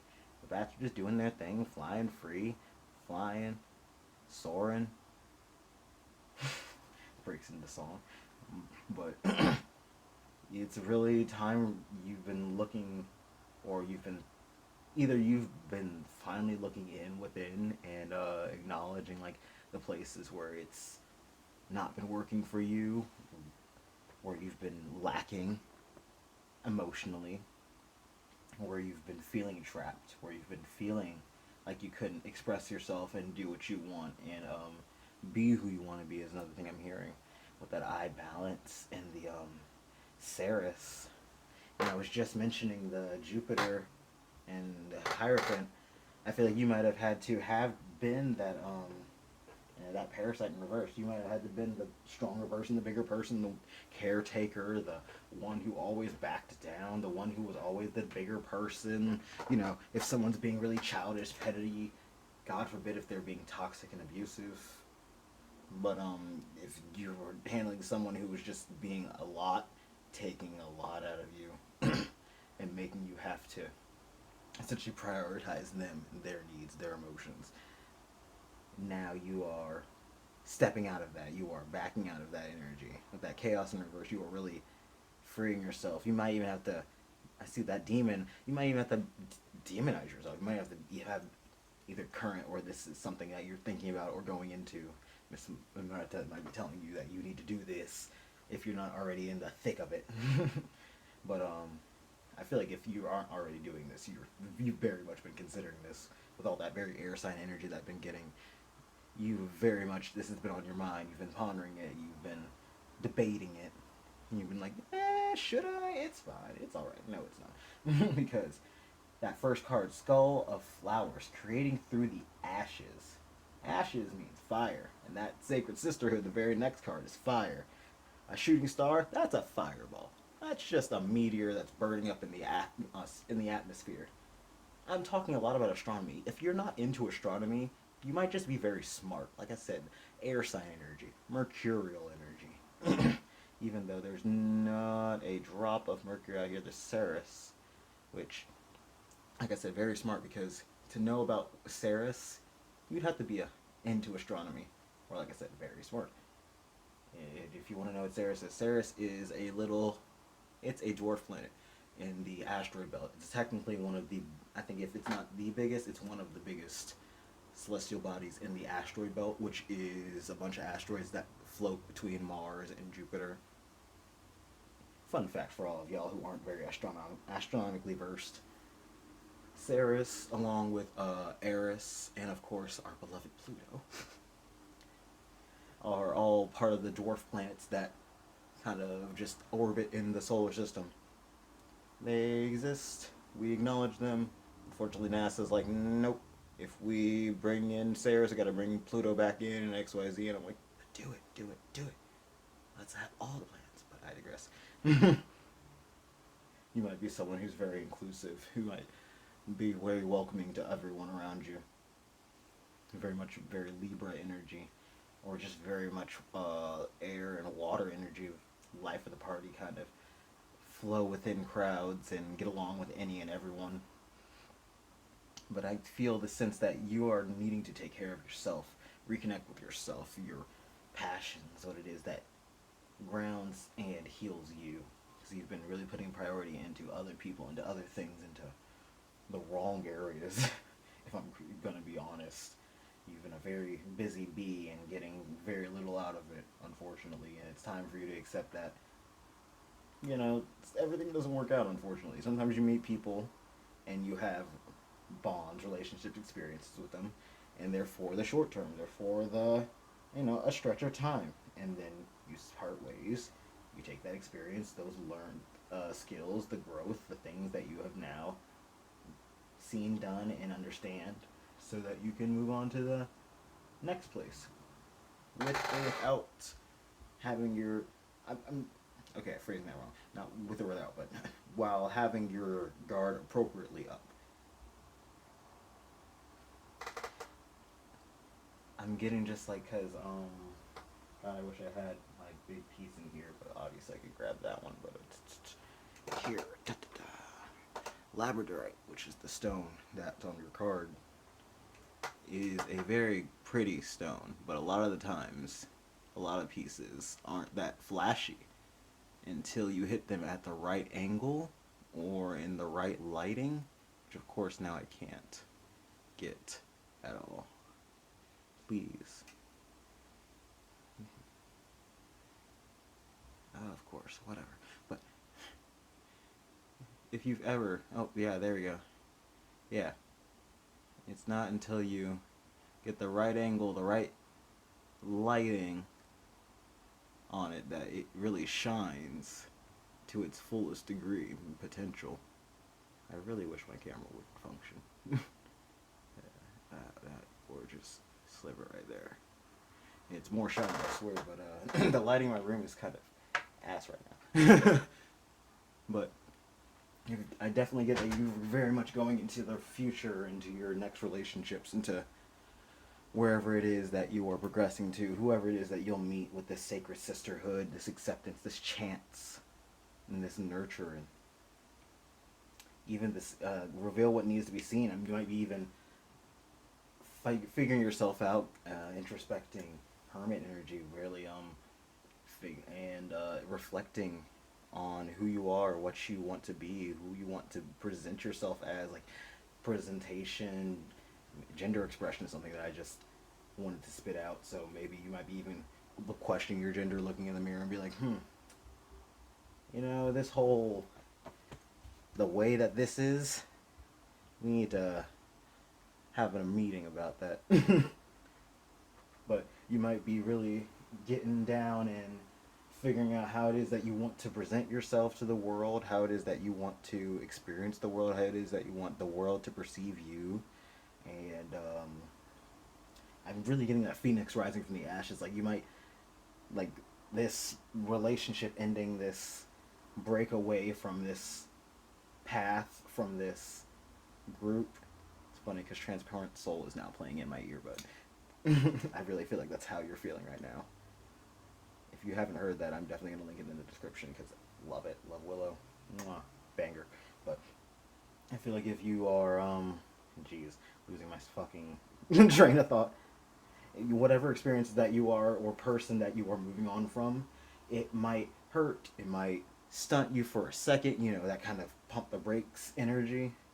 But it's a stop that helps you really get perspective, reevaluate, and get yourself back on the road, on your path properly, in the right direction. So you're not just dawdling and lollygagging and spinning your weird wheels and your gears and getting nothing accomplished and having no idea what you're doing and going around in circles and ending up in the same place after wasting all the gas in your car.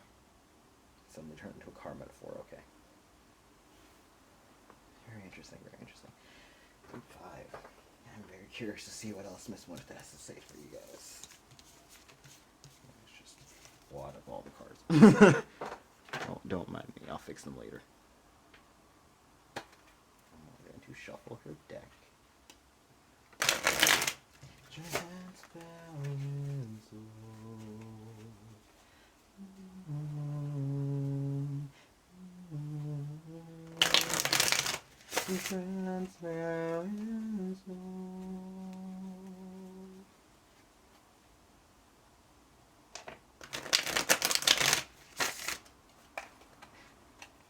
One more shuffle.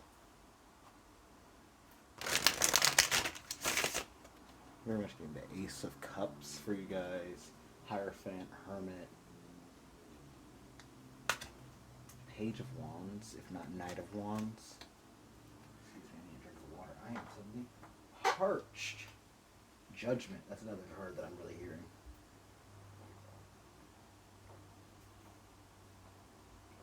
Judgment, Temperance, excuse me, maybe even the Tower.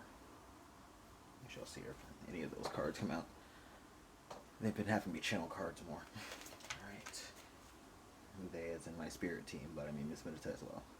So Miss Medita, what message do you have for group 5? Message you have for group 5. Ooh, goodness. Jiminy. What message you have for group 5? Thank you. King of Pentacles. The Queen of Swords was our bottom deck initially.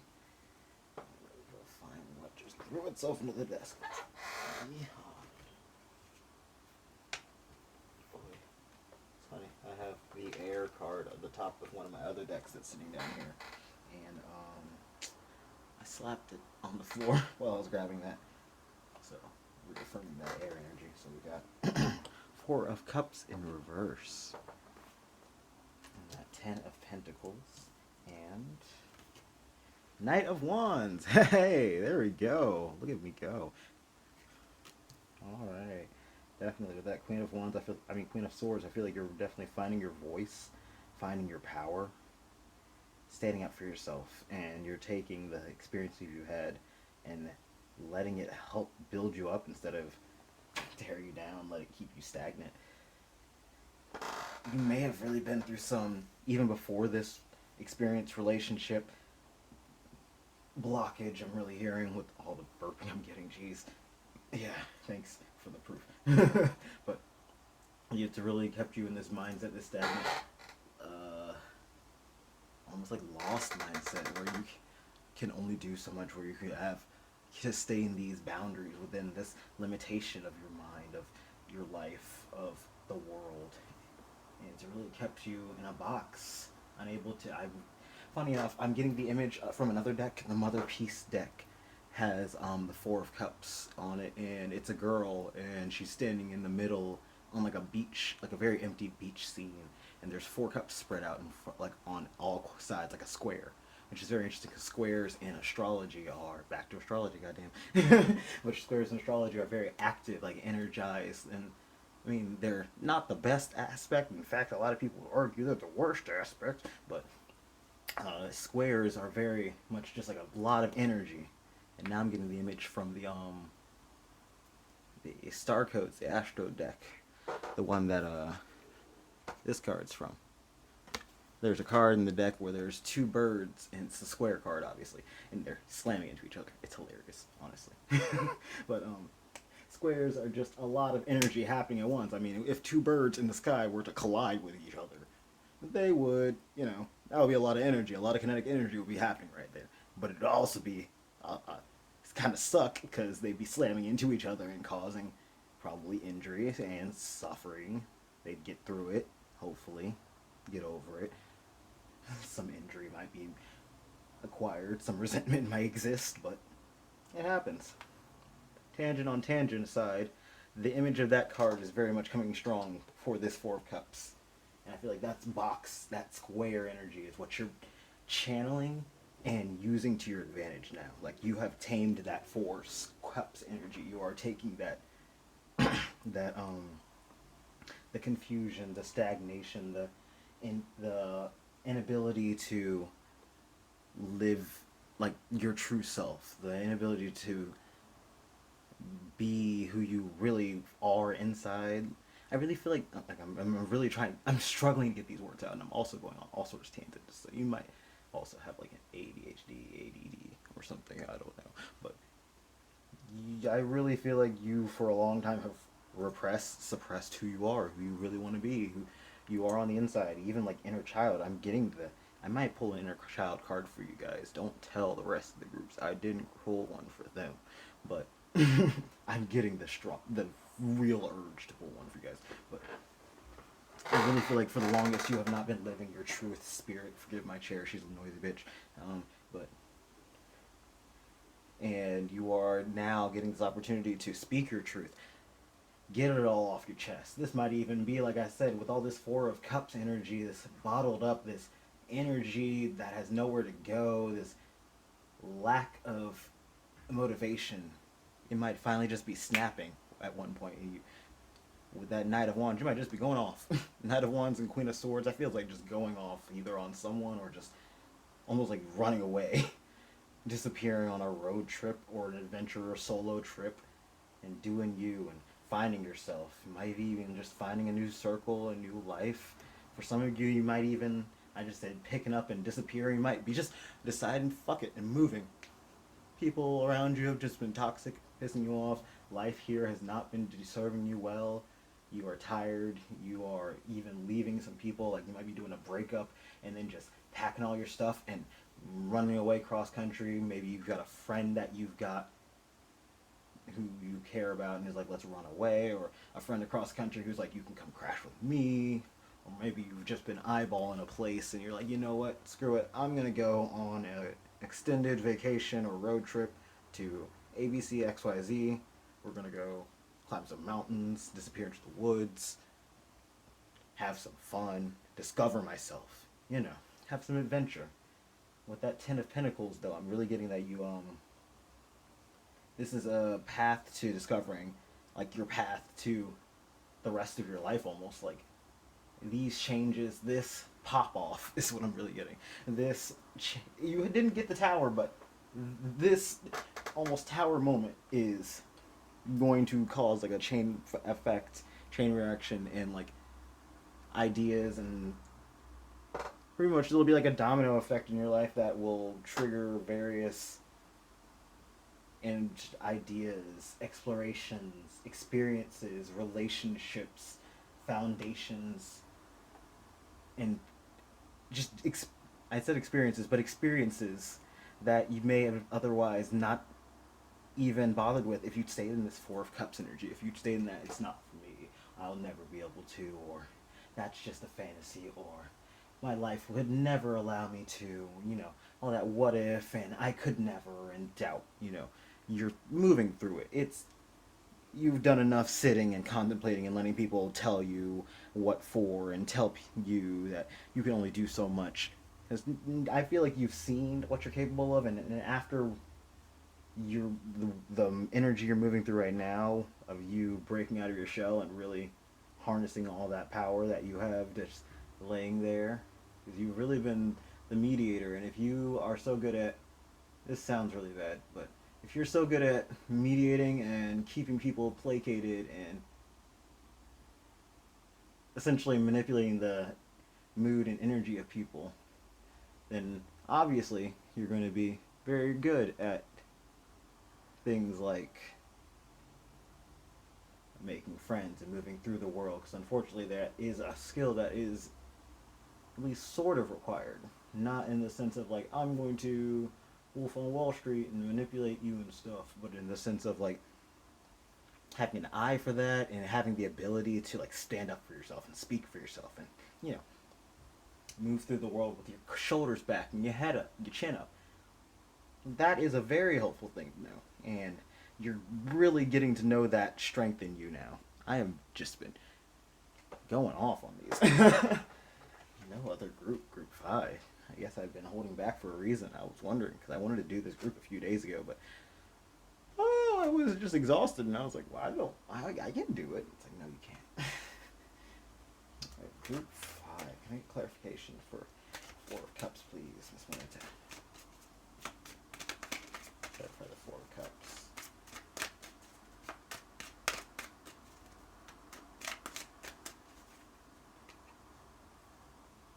Okay.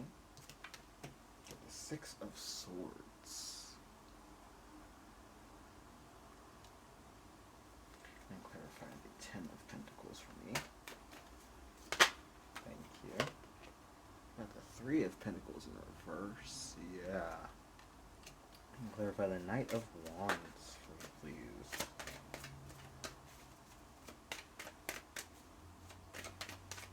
Clarify the Knight of Wands for me. The Five of Wands.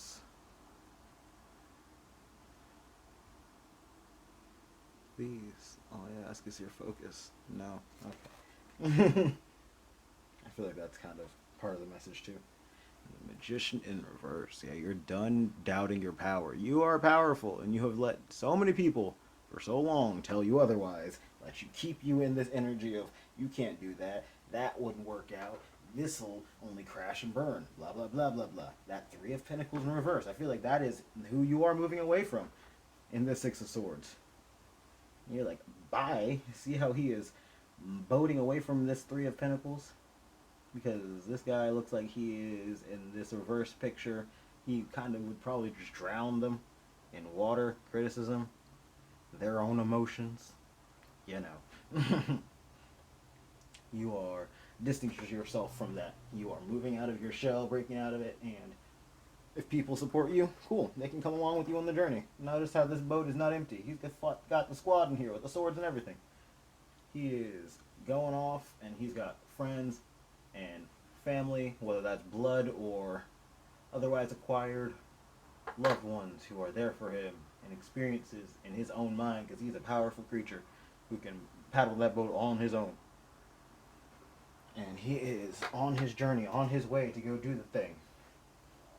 Go discover himself and journey the world, really. I feel like you might be someone who's really into travel, really wants to just go see the world, the sights, nature, help even. Because you're also, like I said, very empathetic and very caring.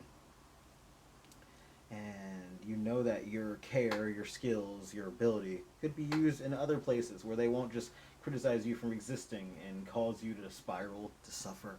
That Five of Wands, I was saying, why can't you just focus on me? I feel like there's people in your life who, in that Three of Pentacles in reverse energy, who might, especially after you leave, get a little salty because, why won't you focus on me anymore? I want you to listen to my opinions and how I want you to live your life and exist and be. Now you're moving out of the way and I can't just influence you by complaining and snarking on you and nagging you and blah blah blah, you know. Those types of people who only seem to bitch and moan once you're out of the picture. Yeah, you can leave them on red when they decide to give them your salty little opinion. Just like homie has the ability with that one match to light the other ones on or light the whole place on fire. You're just going to let that match hang there and burn out. You might even just go and let it go out. Because you have that ability. You have the ability to walk away, not my music syncing up with this again. You guys might get messages through music, and I'm going to be making my own music deck in the near future, but like, it is funny how the music has been syncing up in my headphones, and now I have Walk On By Thundercat. So, I was just saying, yeah, you're going to do your own thing. You know how to do your thing and walk your own path. And you have the ability to control what affects you, whose opinions you listen to, and you know the truth. You know the facts. Like, you have experience, knowledge. You might just be a very left brain, mercurial type person. You might just have a lot of air, Aquarius, Gemini, Libra in your charts.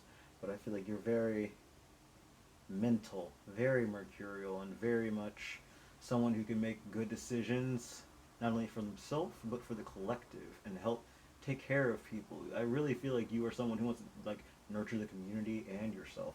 But Spirit's saying, take care of yourself first. You've been neglected to take care of the community for so long. Don't feel bad for being a little selfish, for doing some things for fun's sake, for your sake, just to see how it goes, exploring the world and your capacities and existing.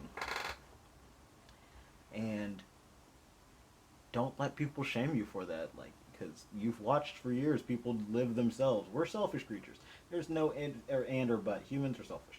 And if you can't acknowledge and live for yourself at least a little bit, then like your life's gonna be miserable, because all you're gonna do is essentially watch people on social media and in real life do well for themselves and take care of themselves and live their best lives, and you're gonna sit there miserable and be like, dang, why couldn't I get that?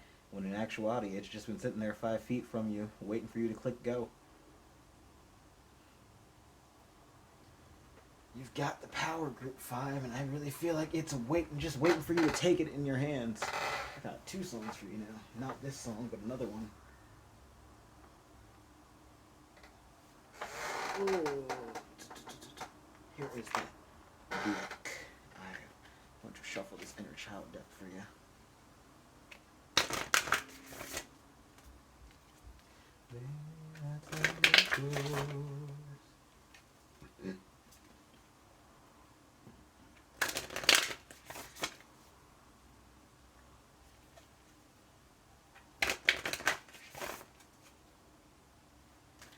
Group 5.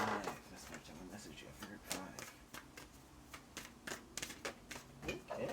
Yeah. The Virtue. Oh, look at that. It's a boat! Almost like you're supposed to be going on an adventure somewhere. Please focus. I beggeth you. Thank you. Sacrifice, steadfastness, and wisdom. There are many things in life that we feel we should not have to do, but we must be careful what we place in this category, for maturity often lies on the other side.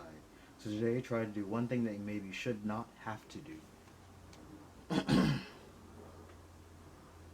We've got the Grateful in reverse on the bottom deck. I'm going to take a drink of water before I read this.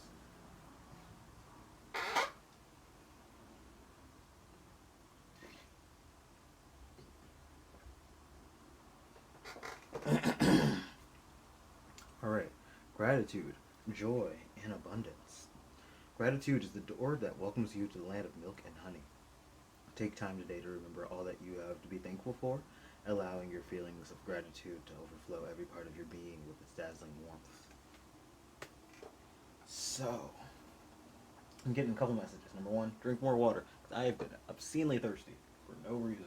Like, I just drained my whole bottle. 2, I feel like in that regard of you taking care of other people, excuse me, like I said, drink water. There's also a lot of water imagery in this, right there. But you've almost been like letting people. I feel like you've been letting people take care of you, but not in like the helpful way. Like people have been babying you, whether that's been by your choice or you've just kind of been giving them your power and letting them take care of you, or even you've been fooled into thinking you need them to take care of you. And once you get these people, these energies out of your life, whether you walk away from them or usher them out of your life, I feel like you're going to have a lot of that kind of, like I said, that low, that sadness, the depression that you'll be moving through and out of. And Spirit's urging you to, instead of being all mournful, I mean, of course, mourn, grieve. We're not expecting you to be steel, but instead of sulking and missing them and being like, what did I do wrong? Why can't I just keep people around? Why everything I touch turned to ash? You know, that kind of energy. Look at it at the blessings instead. Look at what you can now do. What it is that you missed doing. What it is that you won't have to do. And even if you're looking at it from the perspective of, oh gods, now I have to take care of the house by myself. Now I have to take care of the finances by myself. Maybe I have to do XYZ on my own or a different way because now I don't have ABC. Think of it as a way to restructure.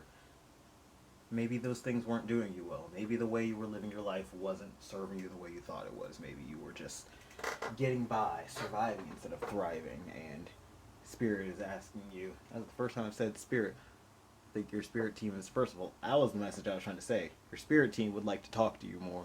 You have been ignoring them. I think for most every other pile I've said Spirit multiple times. And this is the first time that Spirit has been like, hello, hi, able to get through to you.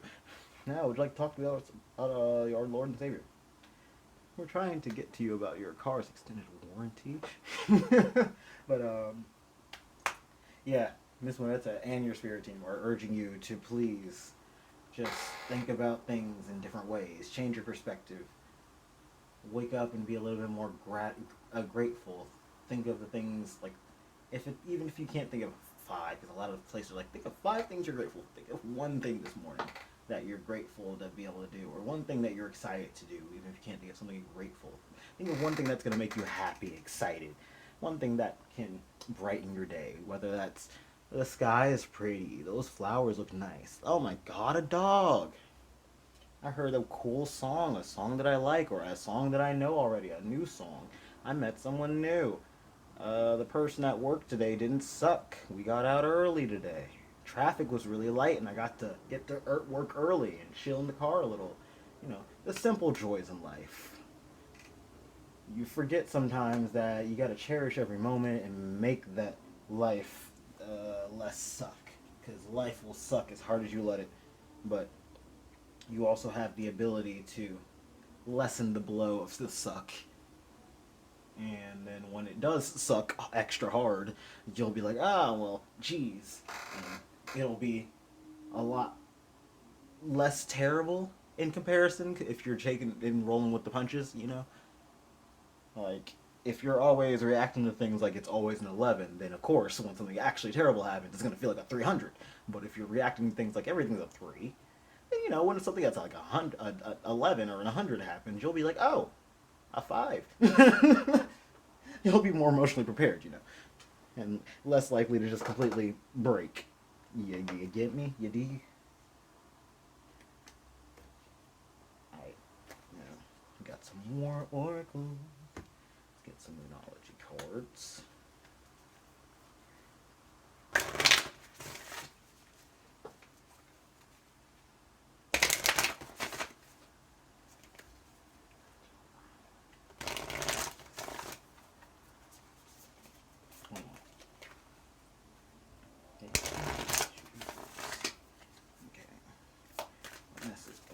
Do you have for group 5 missing right there?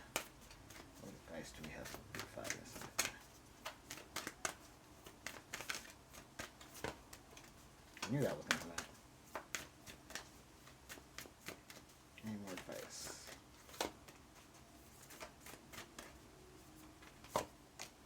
Awesome. So we got show the world the real you, full moon in Aquarius, reversed. I feel like you've been holding back on that. It's time. This is your time. This is no longer a suggestion. This is a requirement. Okay. What is the next new moon? Shit. I think the next one's Gemini. Yeah, I think they're going pretty sequential of the months. But prosperity lies ahead. New moon in Taurus. The answers you need are coming, full moon in Gemini, and a time to give rather than take, new moon in Virgo. So first I'm going to do a little bit of time period guessing. Since we are currently in Taurus season and going into Gemini, this is May while I'm finishing this reading up, early mid-May. I would assume that this is happening now, like actively, and it may hit some of its climax around New Moon Virgo, which is going to be in Virgo season. If I had to guess, it's going to be like mid-Virgo season, so September.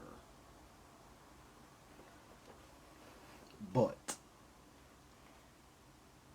I gotta say, time periods, if that's relevant to you, if you've been in a lot of tumultuous energy right now and trying to figure things out and really been on the edge of, to put it frankly, going apeshit, the answers are definitely coming.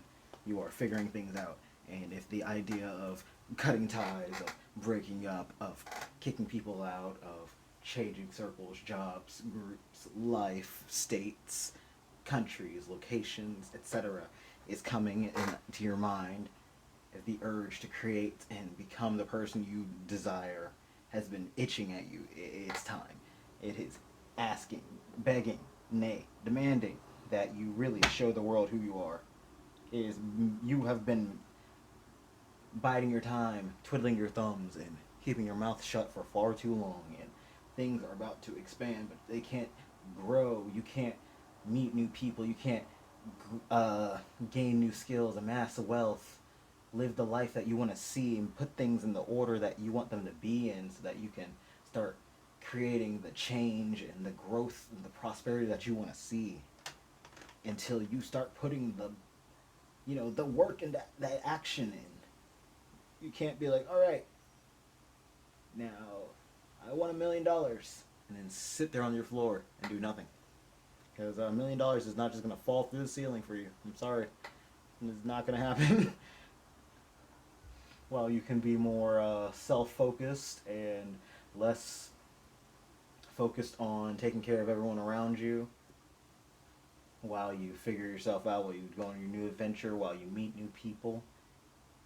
Hell, I even ask you to be a little selfish, because I feel you spend a lot of time being very taking care of everyone else. Like I said, very much the mediator friend, the person backing down to make other people feel better and happy, neglecting your power of words and of the power of your, honestly, just you standing your ground and being firm in what you want, you need, your desire, because you're afraid of how people react, because you don't want to step on toes, hurt feelings, because you don't want to bother people because of fear and doubt of your own needs and abilities.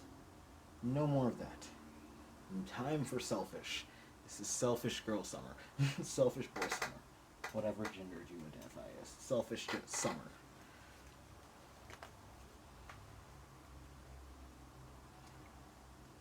Obviously to a good extent. I feel like you just exuding who you are and like standing, embodying who you want to be and what you want to be, and what it is that you are into, what it is that you are aspiring towards. That energy in itself will just attract the people who are meant to be around you, and will bring you closer to the experiences that you are looking for. And with time, you will be able to, really chart out that path, if not by yourself, then with the people that you meet and support you on your journey. Gonna get these cards shuffling.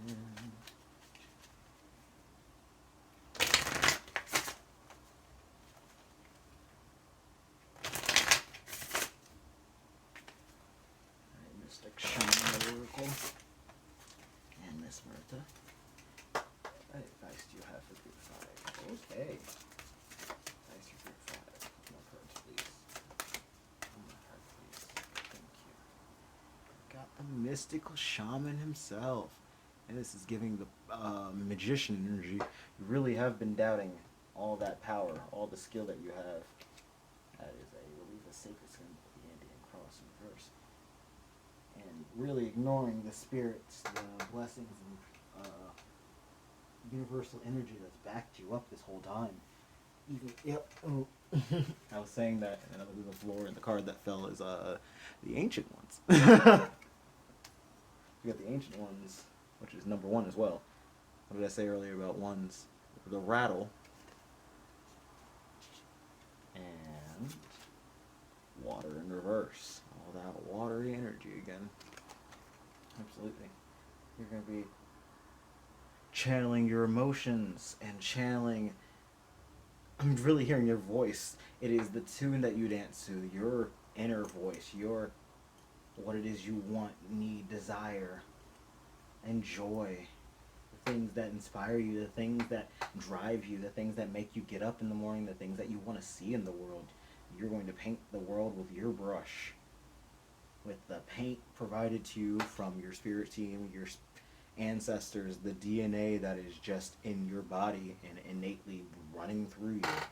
You know what you're meant to do, whether you have the plan, the blueprint laid out right in front of you right now, or if you're just kind of feeling your way through right now and figuring things out as you go. Either way, no matter what, however your path looks right now, it will be paved with success. I feel like with your water in reverse and all that air energy, you might just be very prone to anxiety and worrying, worst case scenarios, and you don't like being vulnerable. You don't like the idea of failure, of messing up. I mean, who really does? I can't really blame you. And that kind of puts you in analysis paralysis. That puts you in a lot of fear, and it also kind of puts you in the desire of going down the beaten path and doing what's safe, what's easy, what'll be guaranteed to do you know, get your bills paid and keep you safe. Very much prone to complacency, and she's urging you not to. She's urging you to listen to that powerful, creative being in you. That 38 boils down to 11 on the mystical shaman. You are connected to your spirit team, and you are just the embodiment of the divine, the universe. We are all just space dust. Back to astronomy one more time. We're all just magical space dust. And if the stars can, in space, not think, but just hydrogen fusion, then I think you can just glow and light up the world with your fire, your intensity, your passion. What it is that motivates you and makes you get out of bed and enjoy life. Whether you think it's something that, oh, people won't like this, or oh, there's no market for this, or oh, well, I'm just weird, this is a niche thing. Do it. Who cares? At the very least, you are doing something that fulfills your soul, and you can figure out and worry about finances later, because you'd really be surprised how many niche markets there are, how many niche groups, and how many amazing and under the radar ways there are to support yourself and take care of yourself and be supported by a community when you do things that are, you know, a little bit out of the box. You just gotta find that beat. You gotta find the way to do it. You gotta find the way that satisfies you. Because if you try and follow down someone else's path, it might not work the same way. You might not have the same success. Hell, you might not even just enjoy it, and it won't work for you because they might be just doing it because they love it, and you get there, half-ass it, and people either aren't into it or you aren't into it, you quit. You know, dedication is key. And there's 2 7s on these cards, 61 and 43 boiled down to 7, both. It's something that might not be conventional, it might be a little bit risky, but it will pay back in dividends. And it is very much encouraged. Excuse me, come here, cards. Okay, let us get a couple more oracle decks just to round out this reading. That a backwards card I see? It is. What card is it? Discernment. Cool.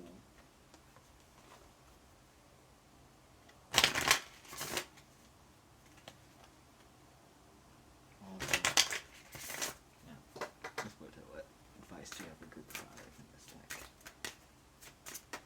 Okay. Got Divine Masculine. The frequency of Divine Masculine supports our strong, focused, and active side, allowing it to express itself while helping us to bring our dreams and ideas into form with the kindness and wisdom. With the kindness and wisdom? Yeah, whatever. Alright, any other messages, advice for group 5 this month? Ooh, 2 more, thank you. And our bottom deck is Miracle in Reverse. And it says, frequency of miracle supports our belief in ourselves as a part of Source, and therefore our belief that anything is possible. Like I was just saying, you are space dust. The stars are space dust. If the stars can do the thing, you can do the thing. Go ahead and shine. Alright, we got Perception. I feel like another group got this. I couldn't tell you which one though. The frequency of perception supports our natural curiosity, moving us beyond our comfort zone to find the edges of what we perceive as real and to take a good, hard, deep look at it. And the throat chakra. Yeah, with all that need for water, I am still thirsty as I'm speaking. And my throat very scratchy. The frequency of the throat chakra, the blue flower of life, supports our self-expression and our sense of peace and balance.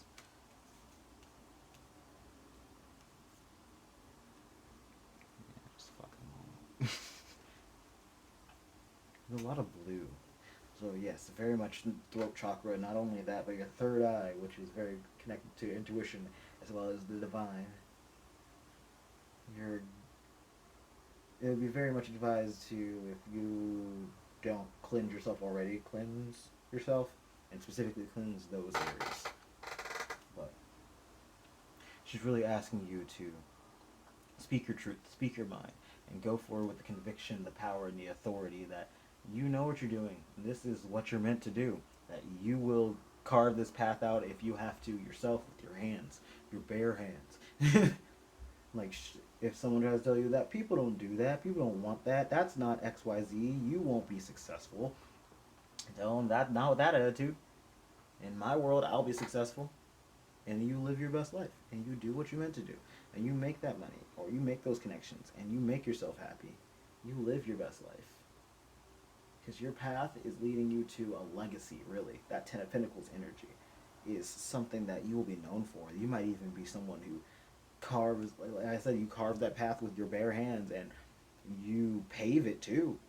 And then other people come by and walk down that path and are like, dang, this is a nice path. I like this path. I am intrigued by this path. Whoa, where'd you get this? And then they walk all the way to the end and they find you in your McMansion just chilling. You, the shaman of the land, the magician, the man of the hour, the human of the hour, not gendering any of y'all. But man with all the masculine energy. You are just, now you have gone from some weirdo who has snuck off into the woods to the cool guy in the mansion in the forest who everyone goes and spends summer with and learns super valuable skills from. Random example, but you get what I'm saying, right? It's all up to the way that you view the world. If you don't think you'll succeed, you won't succeed. If you are dedicated, if you are believing in yourself, if you have the good intentions and the right people on your side, and you're not fostering those people who are resentful and hateful and not helping and wishing for your failure, and you're instead surrounding yourself with the people who care and are there for you and supportive, and speaking up when you need help, and speaking the people who don't help you out of your life, you can pretty much achieve damn near anything you would desire in your world. Resulting in various store for details. I'm not saying you can grow wings, but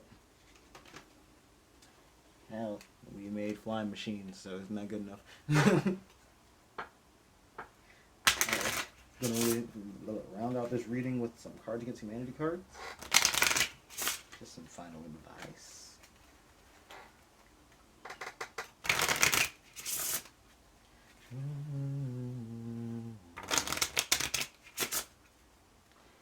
Group 5 is what advice you have for Group 5. Okay, advice for Group 5. Anything else? I'll take those and be done. Lunchables. Have some fun. Enjoy life. The little things in life. A little anecdote from me. I worked at a grocery store overnight for like 3 months as I was transitioning from my retail job into where I work now, which is why I'm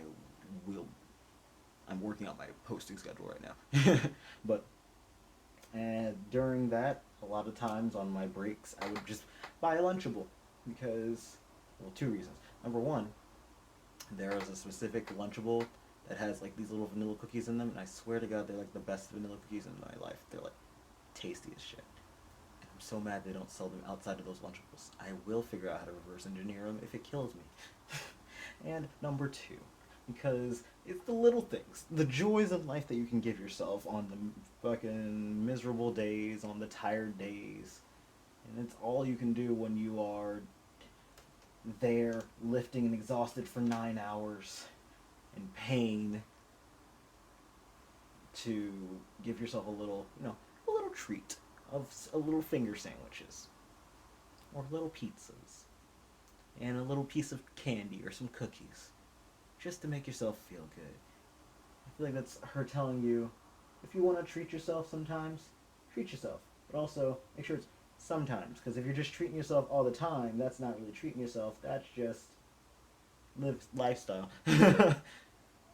Alright, tangents aside, we've got Lumberjack Fantasies. Giving 110%. William Shatner in reverse. Doing the right thing.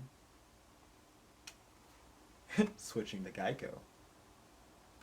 And the art of seduction. Immediately I'm getting to have some fun with your life. Dream bigger.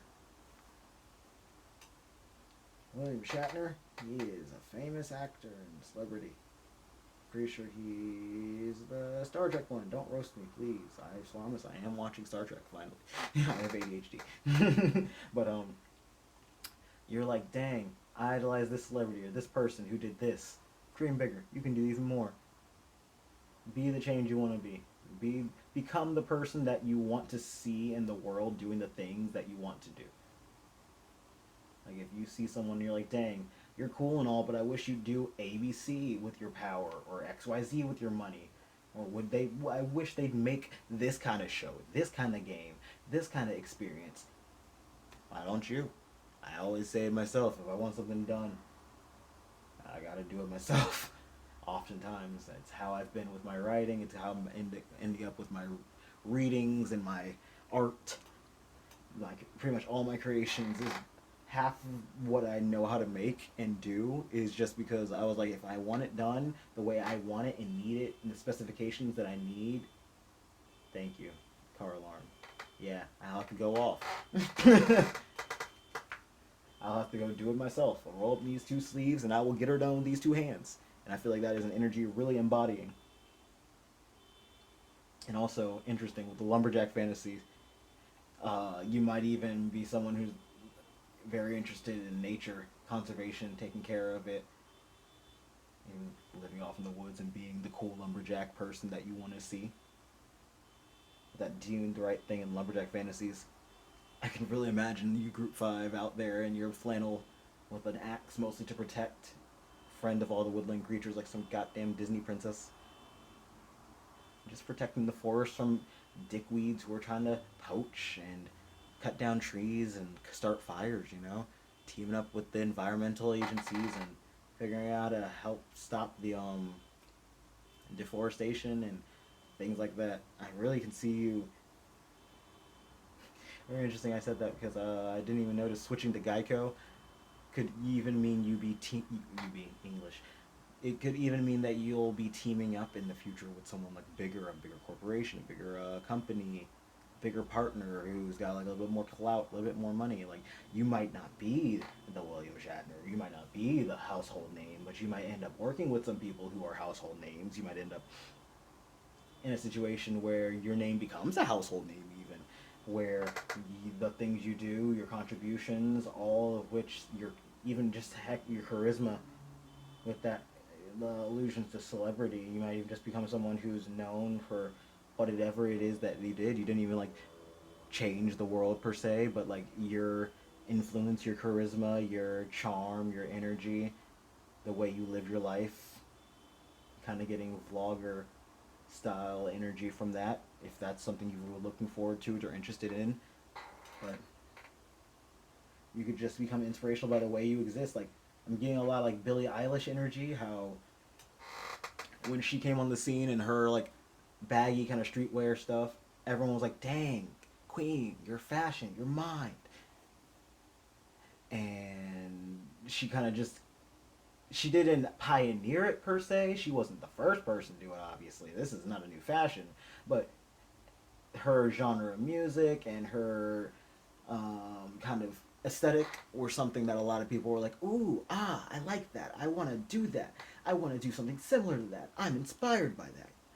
You might kind of end up like that. You might not be the next Billie Eilish, but you might, well, make your own charming, interesting niche on the way.